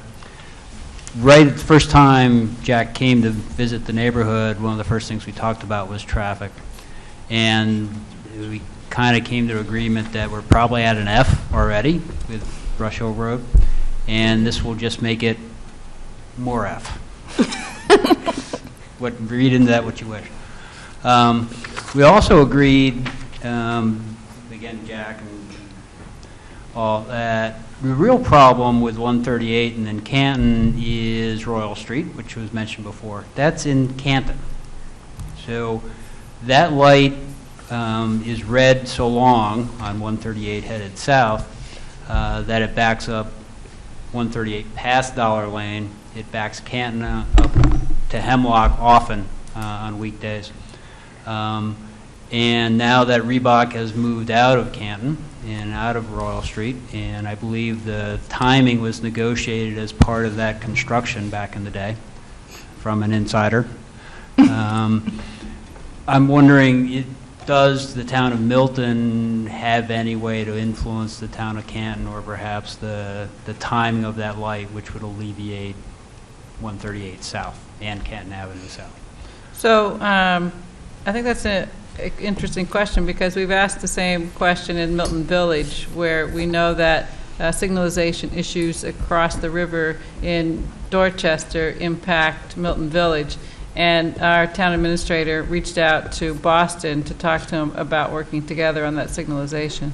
So I think we could ask our town administrator to reach out to Canton on this one as well. We have a little bit slightly different Relationships? Our DPW director reach out to Canton? No, the issue with that particular light is it's run by the state, not by the town. Okay, I get it. We can probably ask for a Can meeting you talk with to Governor MassDOT. Well? It's the district, so we would have to go back and talk to the district. All right, so Bill, who is the "we" that goes back and talks to the district normally? Chase. Chase, okay. So we need to bring that up with Chase. Can we do that for the next traffic meeting? Bill, can you talk to Chase? That would be great. Okay. Thank you. And then in connection with that, and Hemlock Drive, as seems to be a repetitive theme for me. So, I look at the traffic increase from the build, and I agree it's, it's not consequential to the volumes on Canton and 138 and all the way up to Blue Hills Parkway. However, with Canton backing up past the development, for sure every evening, and to Hemlock Drive several evenings a week, I'm going to guess that everybody coming out of that development will turn right on Canton Avenue. Instead of heading for Brush Hill Road, they're going to head up to Hemlock Drive or Dollar, making a left and then looking to make another left onto 138. So that the increased traffic study is probably inaccurate, because everybody is, during rush hour in the evenings, is going to take a right out of the development and then be looking at left on Hemlock and Canton. Hemlock will back up already certain evenings. The entire length of Hemlock will be blocked solid with people trying to make left turns on 138. This will exacerbate that. Now, while you're looking at increases on Canton from 2,000 cars to 2,020 cars, Hemlock, you're talking 40 cars to 80 cars now, 60 cars. So it's an increase that's very significant. I don't know how to fix that. I don't think a no left turn on the Hemlock makes any sense, because people have to get home, and et cetera.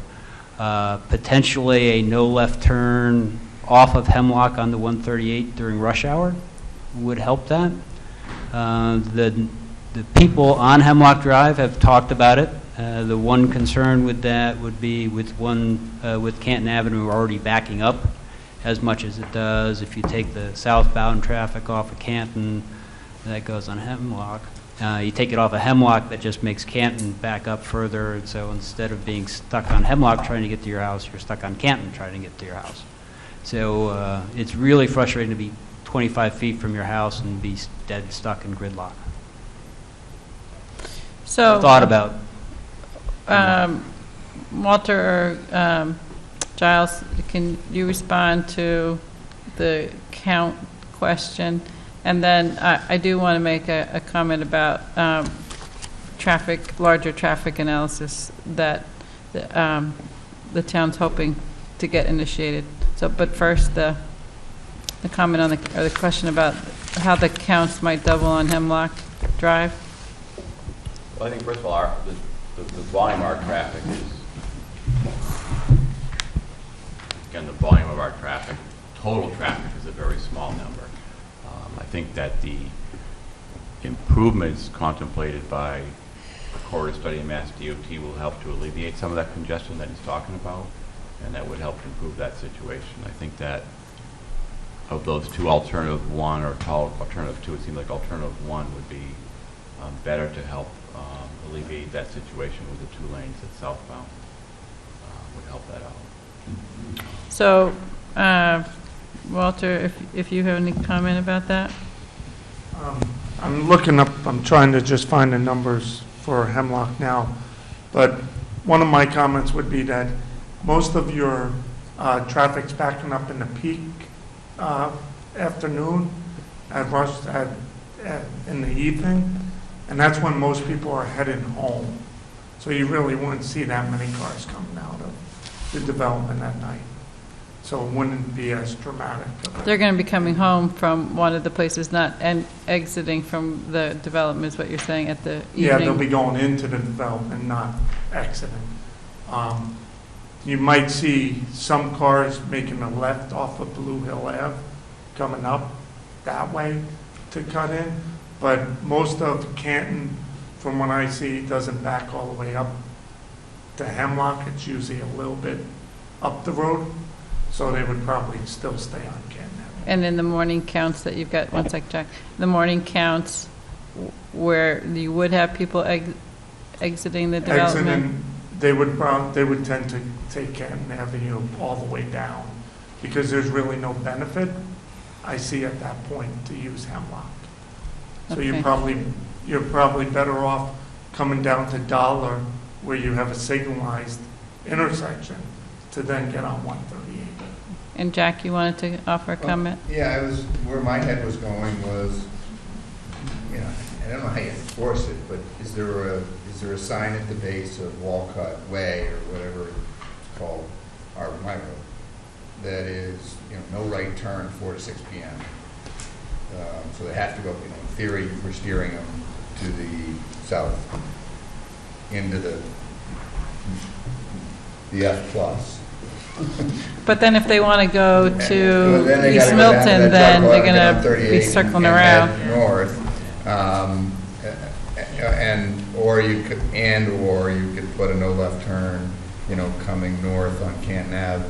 Not a lot of cars probably between that jug handle thingy or whatever that thing is up by Walker Brush Hill.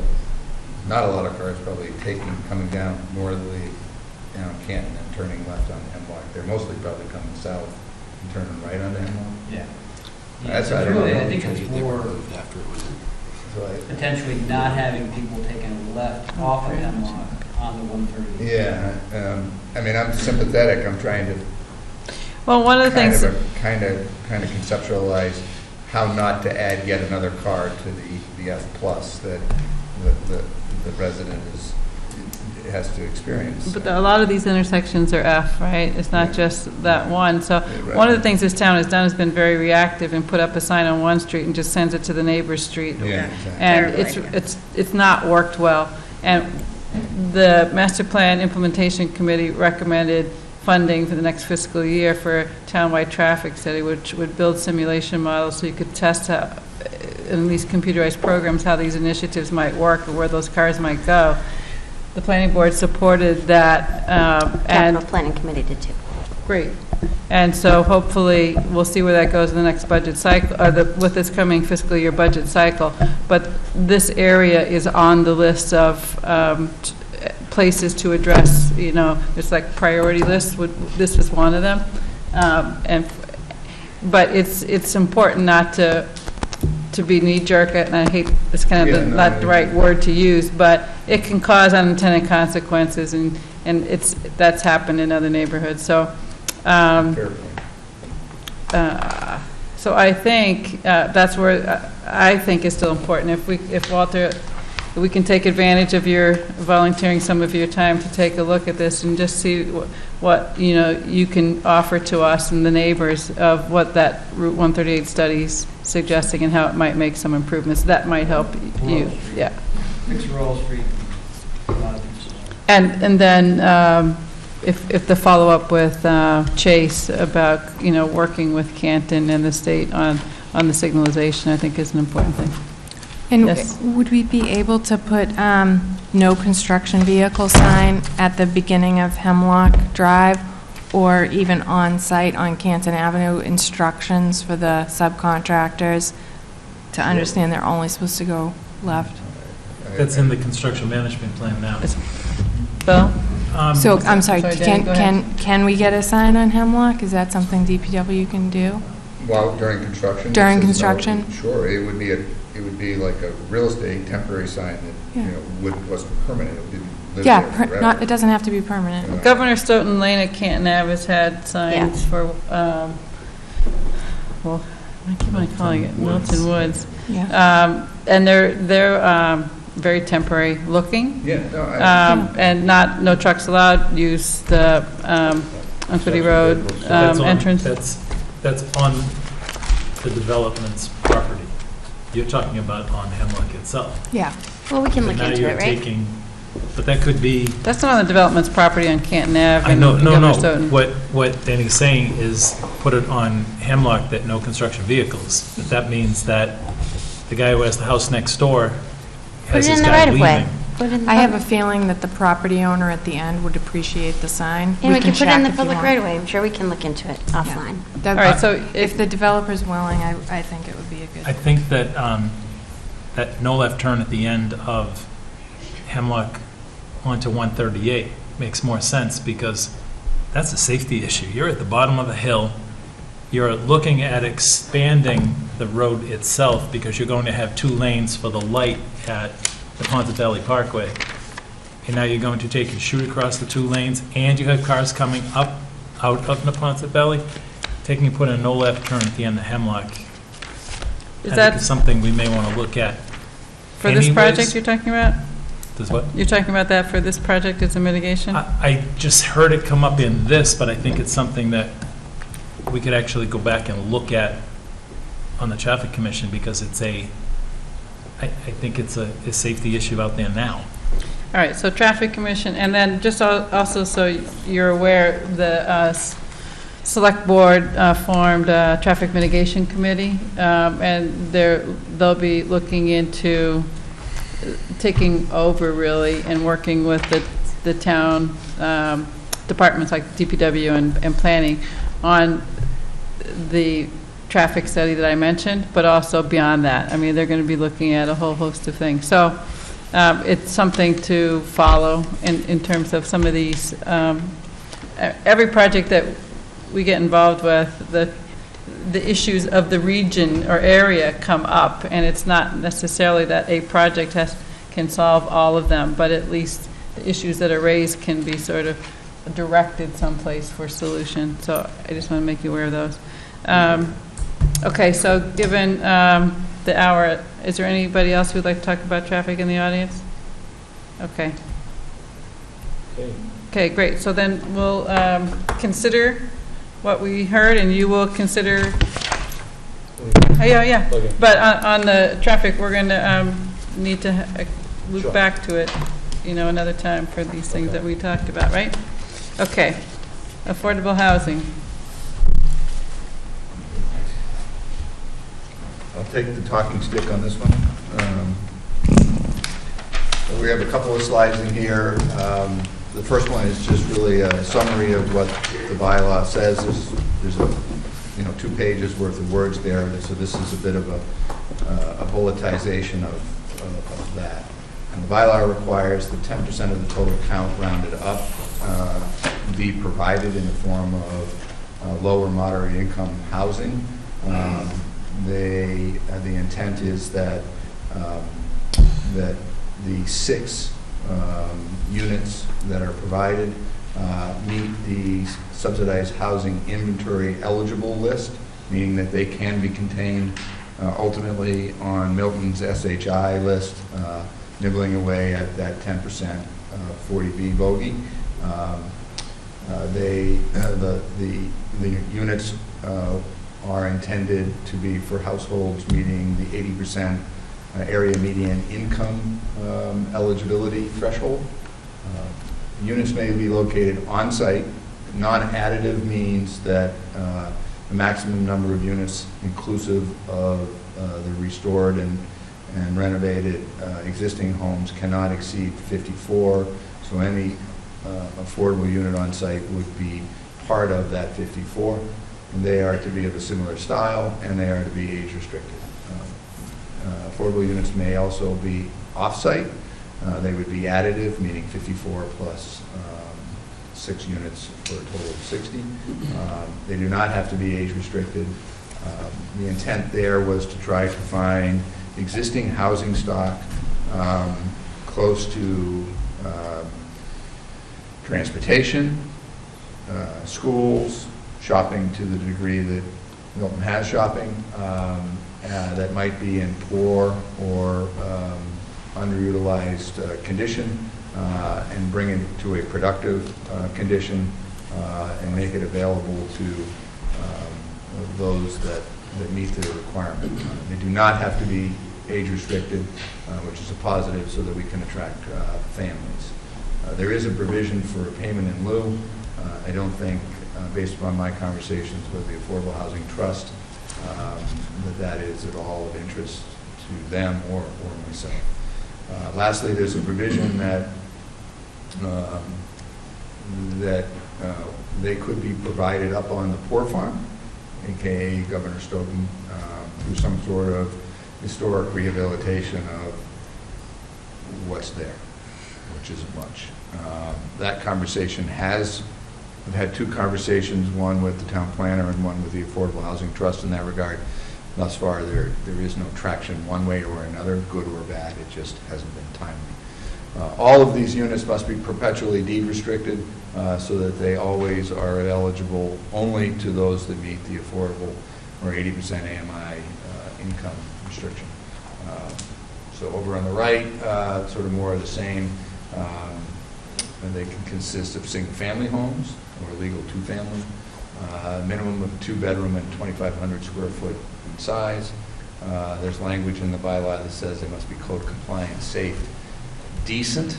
I don't really know what decent means, so I didn't include it on the slide, but safe, sanitary condition.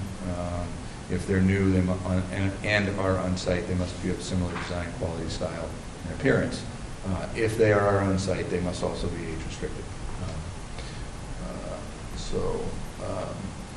To that end, with that sort of fabric, as you know, I have been talking with the town about the Walcott/Carberry property for a while, and with the town meeting, the passage of the zoning in May of 2017, we began to be approached by brokers, understanding that we are a potential buyer for existing housing stock to meet this requirement around town.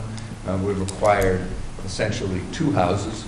I'll start with the bottom one. The bottom one is 92 Brush Hill Road. It's a legal 2-family. There is a 2-bedroom unit on the first floor, a 3-bedroom unit on the second floor. There is a freestanding garage that runs down, it would at the rear of the property, running down a driveway that you can kind of see between the blue building and the white building. There's a driveway that goes down through there. We have purchased that. We purchased it about a year ago for $564,000, and we renovated it. It was owned by a single family that used it really as a single family house, even though it was set up as a 2-family. They had been long-standing residents of it. So we renovated the inside, new plumbing, new wiring, new kitchen, paint, appliances. It had existing hardwood floors, so they were sanded and rebuffed and the like. New hot water, heaters. It was set up and remained set up to have sort of segregated utility systems. And we presently have 2 tenants in there. One is a market rate tenant, and one is a tenant that we secured for in collaboration with the Affordable Housing Trust. It's probably an income-eligible single woman with a single child, Milton resident. Their rent is subsidized. So we bought it. We're, if you will, have land banked it or house banked it for this potential use, and we've brought it to a habitable stage. And if and when we ever get to Carberry permit in a project, we would envision that these be 2 of the 6 that we're working with. We also bought 364 Brook Road. It was a house which was owned by a family, brother, sister, brother, hoarder, and 2 of them don't live around here, and the brother was a hoarder. The brother just showed up at Woodmere yesterday, wants to buy it. Wants to buy that? Wants to buy that, yeah. It was a tear down. I think we took 10 or 12 dumpsters worth of stuff out of it. The brook is to the right. We got a conservation permit to tear down and build a new house on there. That permit actually expires this fall, so I couldn't really wait around. So I designed a house and I had started it. What I'm going to do with it, to be perfectly frank, is I don't know, because I don't know what the runway and the trajectory of this project is, but I had to act upon the order of conditions. It would be a 4-bedroom house. We maximized, when we went for the permit, what could be built on the property. So that picture was taken yesterday. That'll be occupiable by midsummer at the latest. It's a single-car garage house. I continue to field inquiries from brokers for houses, but I've stopped because I don't need to collect more real estate in Milton at the moment. So the notion is that we would continue to work with different municipal agencies. For instance, the Affordable Housing Committee did raise the issue with Governor Stoughton. It has surfaced to me that the library property off of Brook Road. Kidder. The Kidder Library. As a possible opportunity to do something. But again, I'm sort of knee-deep with you guys here. And then the last thing I was going to say. Oh, the pace of delivery, right. So we've envisioned that you would condition us to be required to produce an affordable house every 9 units. We have 54 units. We're required to provide 6. And so for every 9 market rate units, we'd have to produce an affordable unit. You could certainly accelerate it at the back end so you didn't end up with 5 and then never performed on the 6th. I've seen that, baked into the conditions so that that ratio were to protect both parties. But some sort of delivery mechanism. I think that there's also should be, I haven't had any conversation about this, but there should, for the offsite, there should be some collaborative sign off by some board, whether it's the planning board or the affordable housing board, on, do these meet the requirements of decent, safe, code compliant, good condition, not about to fall down. What we don't want to do is put an income eligible family in one of these things and burden them with maintenance expenses. Are these intended to be for sale?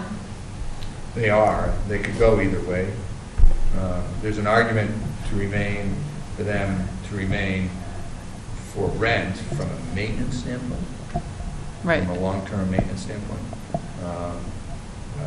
But the bylaw is silent on it, on whether it has to be one or the other, I believe. And it could be a combination? It could be a combination. So that's really an overview of it. In one of the in the meeting I had with the Affordable Trust, I offered to provide some financial projections on what it has cost me to produce affordable units on existing sites. That was provided to Rich, what's the woman's name? Meredith? Melinda? Melinda. Did we get that? I don't remember getting it. I never received it. You don't have it. It went to Melinda. Okay. Today. Oh, today. All right, that's why. I have a copy for you. Okay. In my comments. Excellent. I know the Historical Commission is very interested in the town farm structures, so I suggest you reach out to them as well. A couple of them are in very rough shape, but the barn, I think. But it's there's a lot of history, and I think there's a lot of interest in what could happen there. So I'm not suggesting that's the only way to solve or to meet the requirement, but I think another conversation, a couple more conversations on that. For me personally, I don't mind the scattered, and I kind of like the variety in size, because I think you can meet different different family sizes and structures with those. I can't exactly picture where 92 Brush Hill Road is, but Brook Road is not far from public transit. You can get to Mattapan Station. You could walk there probably. It's almost all the way to Brook Road. It's at the very northerly end. Of so same thing for that one in terms of access to public transit. And I agree with you that that's desirable. So does anybody else have any? This Brook Road is across the street from Pierce. The back door of the middle school. Yeah. The parking lot. Directly across from the parking lot behind the Pierce Middle School. It's across from Lincoln Street. Just a good question. The bottom one, you said that, you're saying this is a total of 2. Is it because the bottom one is market rate and one is? No, this is a total of 3 potential units against the So what 6. happens, so the bottom one, you would have to turn that other one into? Yes, he would convert them You would convert it to, Yes, because now there's a market. Right, but I'm sorry, right now, that's just land bank or house bank. No, understood. The market tenant would have to become an affordable tenant, yes. Okay, that was my question. Excuse me. One of the things that we did in the process of going into down this avenue was that there are some number of houses. There's one on Thatcher Street, 40 Thatcher Street, that's just been vacant. The Soul Air is from Canada. He came down, took one look at it, threw the keys in the door, and went back to Canada. Is that the one near St. Mary's Church? Yes. There's a construction permit in the window. Yes, They just sold. So somebody's doing something. one of the things that we did is that the town wasn't aware of it. The Attorney General's office has a process that they administer for acquisition of properties that are in distress. That enables them to break through the mortgage issues around trying to purchase from absentee owners and whatnot.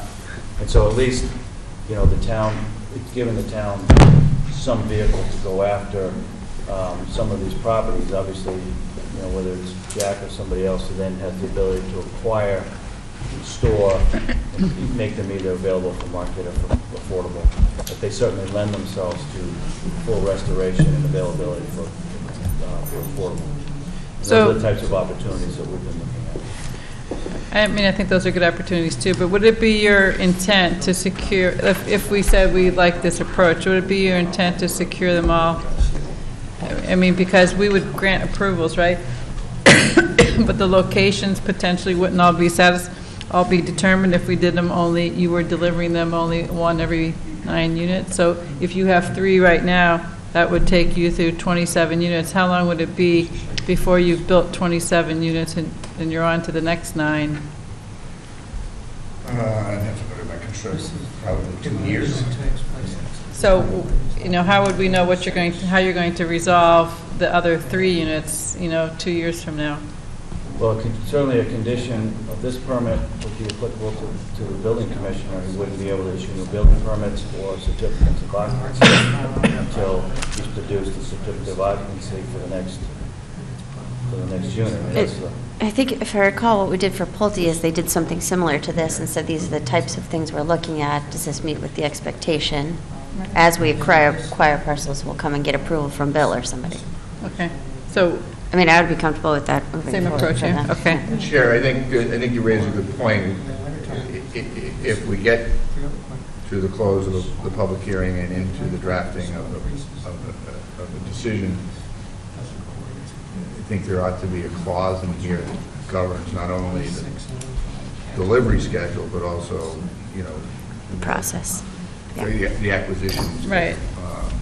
And I'm happy to meet further with Historic Governor Stoughton, but I'm not sure I'm ready to do that yet. Again, I mean, that's fine. I think the most important thing, I mean, for me, having been up there and my son having volunteered at the animal shelter for 1.5 years, and I'm going up there with him every week and looking at the condition of those buildings, I find it really unfortunate that they've been left to deteriorate in the fashion they have. So I would like to see them preserved, but as far as this bylaw is concerned, the important thing is delivering the affordable units. So, any other comments about the affordable? I have a comment. I like your approach. Thank you. I live right near 364 Brook Road, so whether that becomes affordable or not, you've done us a great service.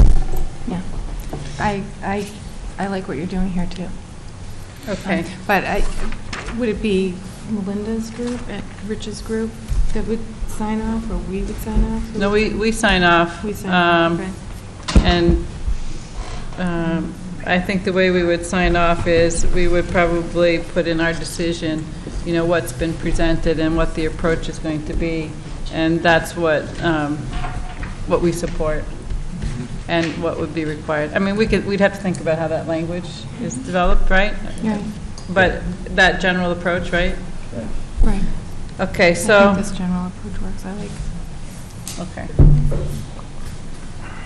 So, Walter, the reason I asked you to stay is you're a civil engineer. Correct. We've been asked a couple of times by members of the public to consider requesting or requiring a peer review, a civil engineering peer review. You've provided us a peer review on things that civil engineers provide, which is traffic and the stormwater. Our town engineer has provided us with his input on the other civil engineering matters, which I see as the roadway, the water, and the sanitary sewer. Are there other things that you as a civil engineer would want to look at with an application like this if you were asked to do a peer review? Thinking off the top of my head, it's basically the site development, so it would be the runoff stormwater, which we did, traffic out the outside.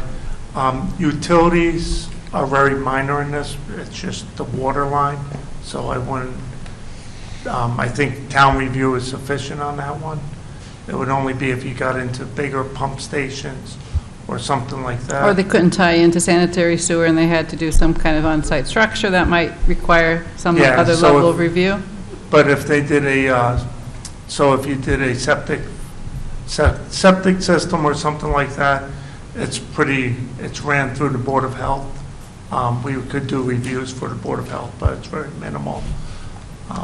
And have you've listened, you were at the meeting, I think, when John Thompson was at the meeting, right? Correct. And do you have any concerns about his review of the application from a civil engineering point of view? No, most of it's just aesthetics and preference for performance. Like a Cape Cod versus a granite, they both work. Okay.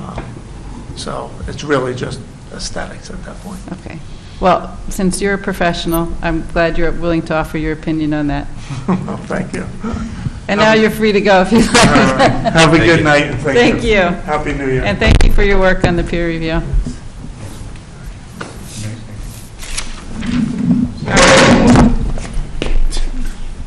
So, on the topic of peer review,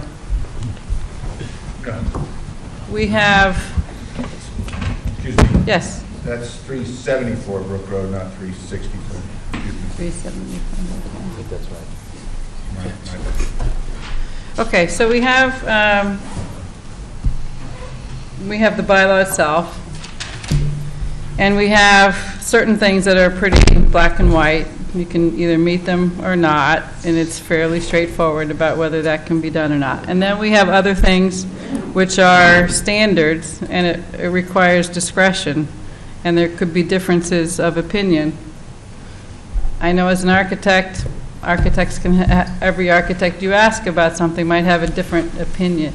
If you ask me what's a contextual design, or if it fits into the site, or if it's compatible with the buildings around it, that's a subjective subject. So you could get 6 different architects to give you peer reviews, and you could get 6 different opinions. And so I think what we need to do is we need to think about what value that might bring if we so chose to go that route. And on another topic has to do with landscape, and the other, and related to landscape, has to do with the trees and the arborists. And so I do think landscape could be as subjective as architecture, that you could have people who have varying opinions about whether the plan is appropriate for that particular site. The arborists and the existing conditions, we have requested arborist input on other applications. I asked Bill today if in his 11 years? Yep. If in his 11 years and in his knowledge and in the records that we have, if the planning board has any track record of requiring peer review outside of stormwater and traffic on any other projects, and I'm going to ask Bill to answer that. Typically, even on stormwater and traffic, we first ask the town engineer. Oftentimes, it's outsourced due to capacity, not due to having the qualifications to do it. So Bill, you were going to talk to John Thompson today about that. I don't know if you were able to reach him. I actually talked to Chase. Okay, so can you give us some comment on what I just? Sure. John's been here for 15 years and does have a PE stamp. Chase has 13 years of experience with Boston Water and Sewer. He has a stamp. When we ask for a review, they're giving you their professional opinion. You asked me to put that same question out to the listserv, and... Can you wait, the listserv is other towns? It's other towns and it's other planning board, zoning board of appeals, and planning professionals. And the only thing that we've come back with is Watertown has design standards, design guidelines, and therefore there's a review of design guidelines. Is that by a committee, like a design review committee? They do have a design review committee there. And that's Watertown? That's Watertown. There are several that came back with arborists. They hire an arborist to go back and review tree issues within properties. There isn't anything about arborist. That's all right. The arborist came back, but other than the other engineers, we did not, there's none. So as we are embarked on our topics, go ahead. You asked me to put together the list. Yeah, sorry, and go ahead. I did put together the list.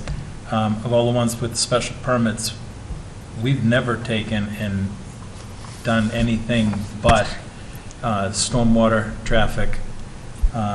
We've had an arborist on 2 or 3 different projects. And these are a lot of special permits. There's a lot of, there's several open space developments which deal with landscaping. But again, the only person we hired in there was an arborist, not a landscape architect. Was that Fuller Village, some of our larger developments that might be comparable in size to this? Fuller Village was site plan approval for 1 and 2. And there was I know Earth Tech did the stormwater and they did the traffic. They did the design work or the peer review? No, just the peer review. Just the peer review. So traffic and stormwater again? Yep. Can I ask why we're discussing this? Because it's been brought up at a number of times, and again, last night, in April, I'm sorry, whatever we tried in terms of the phone call patch-in, but it's been brought up before, and, you know, I just want us to, if we're going to anticipate or consider requesting any other peer review, that we let the applicant know, and so that we can keep this moving. So is there a recommendation? There's been a recommendation from Bill? Or a recommendation Yeah, from is there the something we're committee? proposing? And the tonight? neighborhood association asked for a comprehensive peer review. They asked at the beginning, and I was expecting that we were going to have a comprehensive peer review, but my understanding was as we got to each topic, we would look at each topic and decide from there. But it came up again last night, and I think that's why Cheryl was bringing it up. But So what are the topics left? That's why I mentioned landscape, architecture, and the historic preservation. Rich, yes? Just make a comment, because I actually asked this question, which is Cheryl as well. You know, being new to the committee, I'm definitely hearing from a lot of folks about, you know, just the comment about a peer review. And so my question was, when has it been historically appropriate? And, you know, from my point of view, and again, this is just my perspective on items that we're talking about, and when I hear that our DPW director, Chase, is looking at stormwater, personally felt pretty good about that because I actually looked him up too. I looked on LinkedIn how long he worked there at the Boston Water and Sewer. Boston Water and Sewer was a long time, so he's obviously a PE, and he's speaking with some knowledge and integrity, and obviously we've got loyalty with him because he is running our town department. And so my question was more, we've been hearing a lot of concern for peer reviews, but we haven't really, I don't feel, this past couple months, like I thought Cheryl, you did a great job last night, but I feel like we could do a better job with explaining to the public what the actual process is and when we would use one and who we would use. Because that was kind of my question as well, so I appreciate that. So we weren't taped last night, so just quickly, what I said, there was a comment, again, made at Citizen Speak about whether an application is complete and whether the application as submitted meets the requirements of the bylaw. And what I said was our process in my 4 years on the board and in watching it before and asking Bill about his history was that we get an application and that begins the public hearing, but we take in a lot of additional information throughout that process. As we know, we're receiving revised drawings on this application based on comments, and that once we feel as if that we've addressed all of the issues that have been raised, the final decision that's made will take into account all of that additional information. So it's not just the original application and the documents filed with that application. And then the decision, if it's voted to approve it and we move forward, the decision itself lists every document and the date of every document that is a part of the decision that gets filed with in the district court. I believe that's the right filing. Registry of Deeds. Registry of Deeds, thank you. And then also as part of that decision, we list conditions that are a part of it. And you've heard tonight some conversation about certain conditions can be put in the special permit around affordable housing, around other things. And so again, those aren't part of what was in the initial application, but it's why we hold the public hearing, and it's all of that process that we get to. So when people have commented about, well, we haven't done this or that yet, well, we're still working our way through that process. And hopefully, Rich, that's kind of the same summary I gave last night. Can I just weigh in? Sure. Sometimes, I mean, on some of my own projects, through my own business, people will hire someone to do a comprehensive peer review at the front end of their process because they don't want their staff wasting time on a development review. In this, I mean, the train's already left the station, I think, in this case. We've already done most of the review. So, I mean, as far as moving forward, I would support an arborist or landscape architect if the applicant would support it to do a peer review. I think this is a unique site. I think the landscape is a major part of it. But the rest of it, I think, is already done.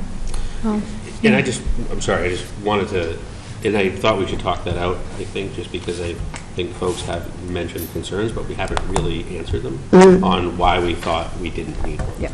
Right, so this is why it was brought up tonight, April, because it was brought up last night, and Rich reached out to me today, and then I reached out to Bill. And then Brian also sent an email, which Denny, go ahead. And then I'll. Brian. Oh, go ahead. He got called to work tonight, so couldn't make tonight's meeting, but he did say that he wanted, because this was brought up last night, he did want to, if it was brought up again tonight, he wanted to have his thoughts on record. And so he said, please share my comments with the balance of the board. So I'll just quickly read it. As it relates to stormwater and infrastructure, I'm quite confident in Chase Berkeley and his staff's ability to both assess its capacity as well as to be best arbiter as to whether a project will impact the town's infrastructure and the staff's ability to make those assessments. The third-party review, in my experience, is only appropriate when staff either does not have the capacity to perform review of a project or when the complexity of a project exceeds staff's ability. In both cases, staff is competent in determining its need for peer review. Our town has certainly self-assessed the impacts of prior projects, including Fuller Village, Quistit Village, and other more complex projects. Indeed, the staff recommended peer review of stormwater, and such peer review is in process. This, in my opinion, brings credibility to the staff's self-assessment of its skill and capacity. As it relates to architecture and landscape design, in both cases, such decisions as to whether an application conforms to zoning is largely subjective. As such, a peer review will bring the opinion of a third party. Frankly, it is the job of the planning board to make that assessment subjectively. We are very fortunate in Milton to have a board of individuals with diverse experience and backgrounds to bring credibility and inform the review. Indeed, we have representatives from the development, construction, architectural, and horticultural fields. Architectural and landscape peer review is, in my opinion, unnecessary. The one area I would push for expert review is tree maintenance and protection. A certified arborist should be hired by the town at the applicant's expense to review the tree protection and maintenance plan in cooperation with the planning board and the town shade tree advisory committee. Thank you, Brian. So I definitely agree with Brian that we should have an arborist, an independent arborist peer review.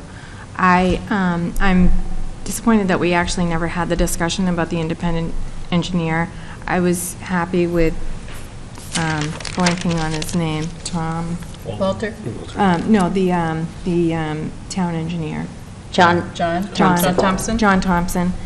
I was happy for the information. I didn't know his credentials. I didn't know that that ship had left the station. I thought that we were going to be discussing it as we went through each thing and deciding as a board that we were going to do an independent peer review or not, but it seems like that was getting decided by the staff.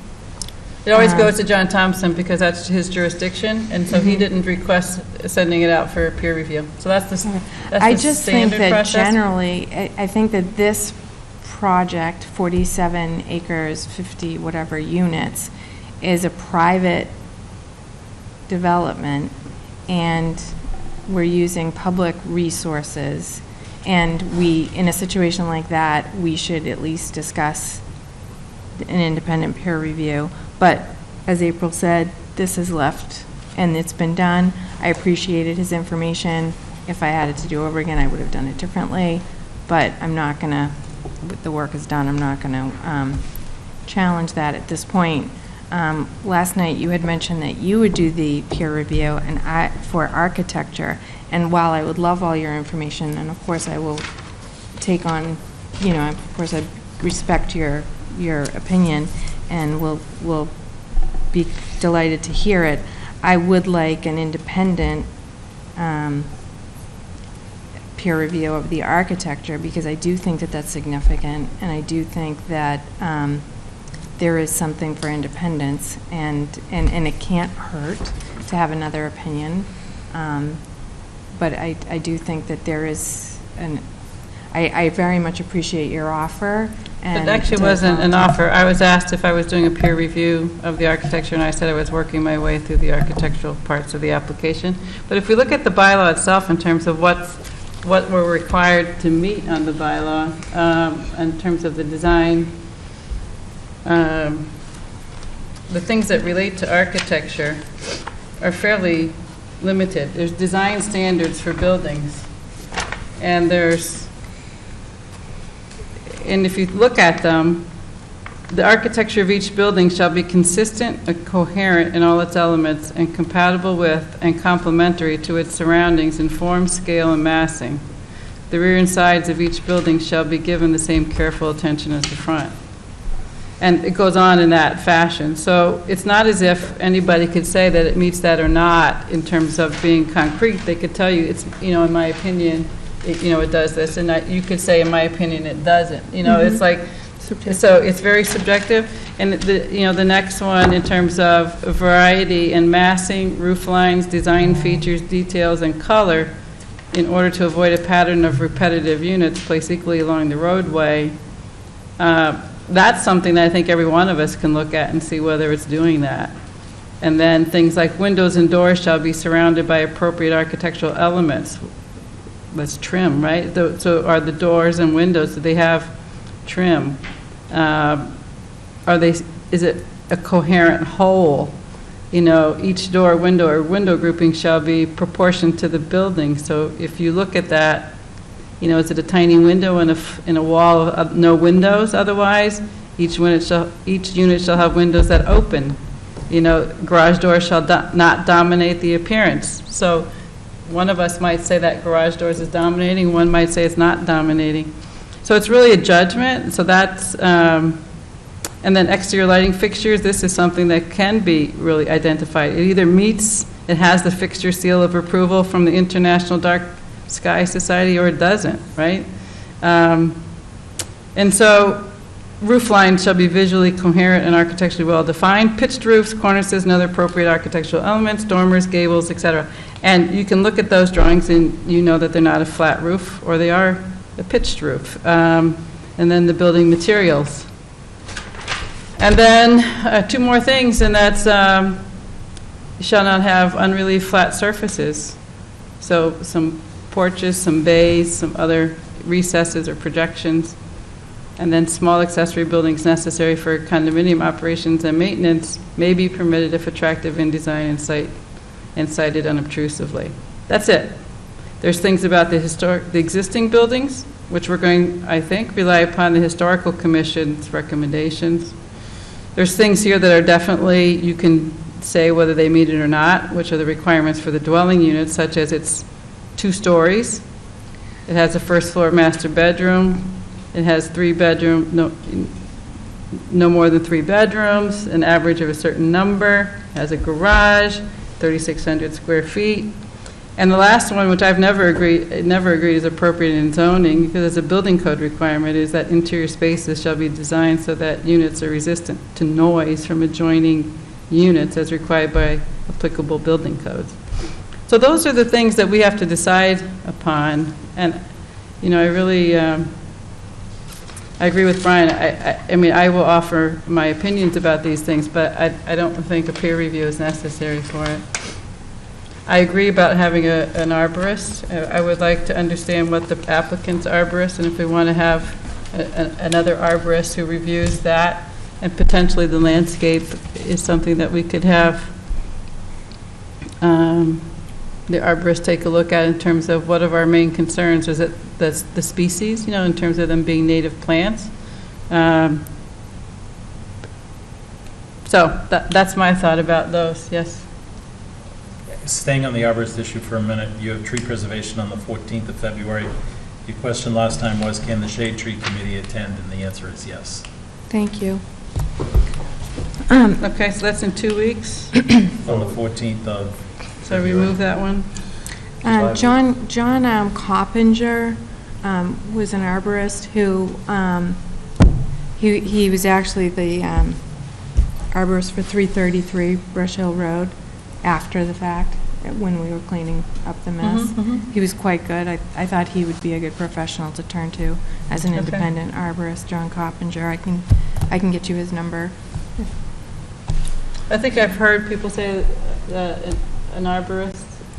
I would support that, yes. I would support that. And Rich? Yeah, I'm fine with that. I just really just want to hit this home because I feel, I know, Denny, you're concerned about the other ones, and I just, from my point of view, and we don't all have to agree with it, but my point of view is, like, when I think of independent, and just outside of even this context, independent, I'm usually thinking I've got 2 parties, and I want somebody that's unbiased. But for me, John and Chase work for the town. Quite honestly, they're biased for us. I mean, they work for the town, and they're qualified, and they're professional engineers. And so for me, my questions were really around, are they, and does the board feel that they're qualified to do this peer review? It sounds like they are. And the fact that they work for the town makes me feel better, because if we got an independent, another third party, now you're talking about, well, who is that person? What are their qualifications? Are they somehow better than ours? Because they're certainly, to me, it doesn't matter that they're unbiased, because it's not 2 independent, it's not 2 parties that we're playing in the middle on. This is us, the town, and a developer. But in the future, if you have a private project this size, save our public resources for other things. I feel like we should talk about that as Yeah, that makes sense. Yeah, right? Yep. And if the developer pays for an independent peer review, You can ask them to do we it. can ask totally agree. Chase, and we can ask our engineer Sure. to double check But it sounds like they've done the work. anything. It sounds like that. I have to read through everything as much as fair you enough. have to read through Fair everything. enough. Yeah. But as a process, Yep. I think it got ahead of us. And I think it did, but my worry was we've got folks saying that we're not doing something that I feel we have covered, and I just want to make sure we talk that through. Yeah, I mean, there's other reasons to keep it independent. Yeah. There are a lot of reasons to keep it independent, and it doesn't have to do with any individuals or. Sure. But independence is a good thing in a process like this, and I think, but. Can I make a proposal? So the next meeting, we're supposed to review the architecture. I think that's the outstanding item. Can we go through that with the applicant and then talk about whether or not we feel as though we need a peer review after it's concluded? And is the Historical Commission able to attend, do we know? Yes. So they'll be here on the 24th. Yes. On February 14th, we have the tree preservation plan, the landscape, and land plan updates, and the Shade Tree Advisory I have Committee. the land plan on the 24th. Is that right? Okay, I've got it Just wrong. land Okay. plan on the 24th, architecture and historical. Okay. Question. On the 14th, tree preservation, landscape, construction management. So can we find out if the applicant would agree to fund a peer review of the tree plan? And if you would, then we could get that going between now and the next, before that agenda item, and then we don't have to waste any time thinking about it. I'm not sure what the ask is right now without having seen their plan. Do you know what that particular I ask is? have no idea. I'm not. Yeah. Well, that's my hesitation. I can say yes. I don't know, what are we looking at? What are we asking this guy or gal to do? That's a good question. I have no In the idea. interest of time, though, we haven't done 2, 3, and 6. Yeah. Are we going to do, do we? Well, I just want, I think that April's trying to get us to also No, wrap I this agree. up. Yeah, Right. and. I'm trying to get us to wrap it up because it's 10:17. Right. I'm also trying to get us to wrap it up so we can move this discussion along with them, because if Right. we're doing peer reviews, I don't want to keep Exactly. every meeting. Should we do a peer review? And then No. how many more weeks does it take to find someone? And then, Well, the fair is, we've never talked about that period. oh, no, I know. I'm But just- my question really just, and I didn't say it loudly, was we did not have a citizen speak, we didn't do number 2, and we didn't do number 6. So Right. that's why I was asking. Well, I had us take questions along the way. No, I this know time. that. So does that qualify so as that? All right. Unless anybody else here has any other things that they want to add to us, that they've all spoken, I think, right? I just want to complete the question. I'm not trying to be obstructionist. No, I to the hear you. idea. I didn't think about the scope. I go out and buy services. This isn't my services to buy, but if I'm going to write a scope, if I were in your Yeah. shoes and I were writing a scope of services, what is the scope of services asking for? You know, and it's going to ask for a price, obviously, but okay, does it comport, I guess, with the bylaw? Is what we, and so we could parse through that. If you'd like me to put my shoulder into it with your planner and then have your planner talk to you guys as a corpus next week, because tomorrow's Friday, I'm willing to offer that up. I think that would be great, because I too was thinking, what's the scope? Because in order for you to engage somebody, you would need to know the scope. So, and I think you've heard that this consensus, do we have, that we're going to see what the architecture and historic brings us next meeting? All right, so I think then, and that we're okay with you, Jenny? resolved? Is that? Yeah. And are I sound like we had consensus that we're okay on the utilities with our town engineer's evaluation? I just want, again, I want us to all be on the same page so that as we're trying to go forward, we're not going to be trying to step back too Well, much. we also had Stan Tech look at all that, right? Well, that's why I asked Walter for his he weighed opinion. in, I gave him no forewarning, so, but while he was here, I decided it would be worth getting his opinion. Okay, so with that, then, I think we need a motion to continue. So moved. To January 24th, and Bill, what time?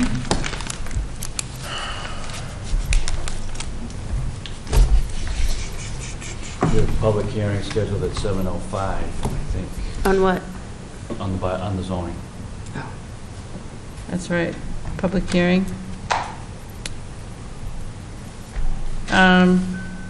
I also think I saw, Bill, that a request for an executive session agenda item for the 24th from Yes. Kevin Freitag. Yes. And we would need to make that at what time? Before? Before. 6:30?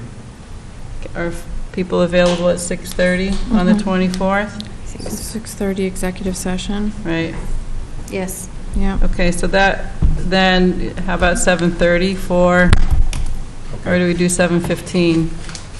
I think you have the public hearing for your 2 zoning articles. I know, I just don't want to have I know sometimes we don't, if we have a lag, I right? hear you, 7:15. So it probably won't be then, but we'll say it's 7:15. Okay, do I have a second?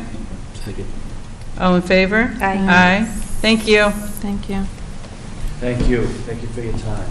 Yes. Okay, so I would suggest, all right, I will announce that the next meeting dates are the January 24th, February 14th, and February 28th. I'd like to suggest deferring the approval of the minutes to the January 24th meeting. We asked about, and we heard from citizens. So we are on the old business of the site plan approval for Milton Marketplace. Lauren sent me a draft. I made suggested edits. Bill reviewed with Joe Prondak, and his comments are incorporated into this. Yes. I reviewed the tape, so I hope we've captured everything that was discussed. Has it been run by John Flynn? Has this one gone to John Has it been Flynn? run by John Flynn? Oh, so what we could do is, if otherwise acceptable, we could make a motion contingent upon John Flynn's review. Mm-hmm. I'm fine with that. He has all of the other special permit drafts that he's reviewing, and he hasn't yet gotten his comments back to us. Okay, I'll make that motion. Okay, is there a second? I just want to read the changes, I'm sorry. Sure. Oh, okay, so it's just updated. So what I see. added was every document that we Can I? received. Yeah. I can't. And watched it. I thought further clarification on some of the conditions. Not to be. Good, okay, so first of all, the results show that the of death. We're not at town hall. Do you need me? The one thing I do, Denny, for John Flynn, the question under the recording, where it says the site plan and architectural plans, I just want to make sure that that's legally, because up here it's defined as the plan, so that is a question. Just But- a comment. I can't actually vote on this. I didn't go to that set last meeting. I'd have to sign that form. We don't have any. I watched it. We only need 3 votes on Yep. a site plan approval. So, you made a motion. I'm sorry, did we have a second? I'll second it. Okay. So we have a second. All those in favor? Aye. Aye. All abstaining? No. Okay. Motion to adjourn? So moved. Second? Second. All in favor? Aye. Aye. Thank you. Thank you. Thank you.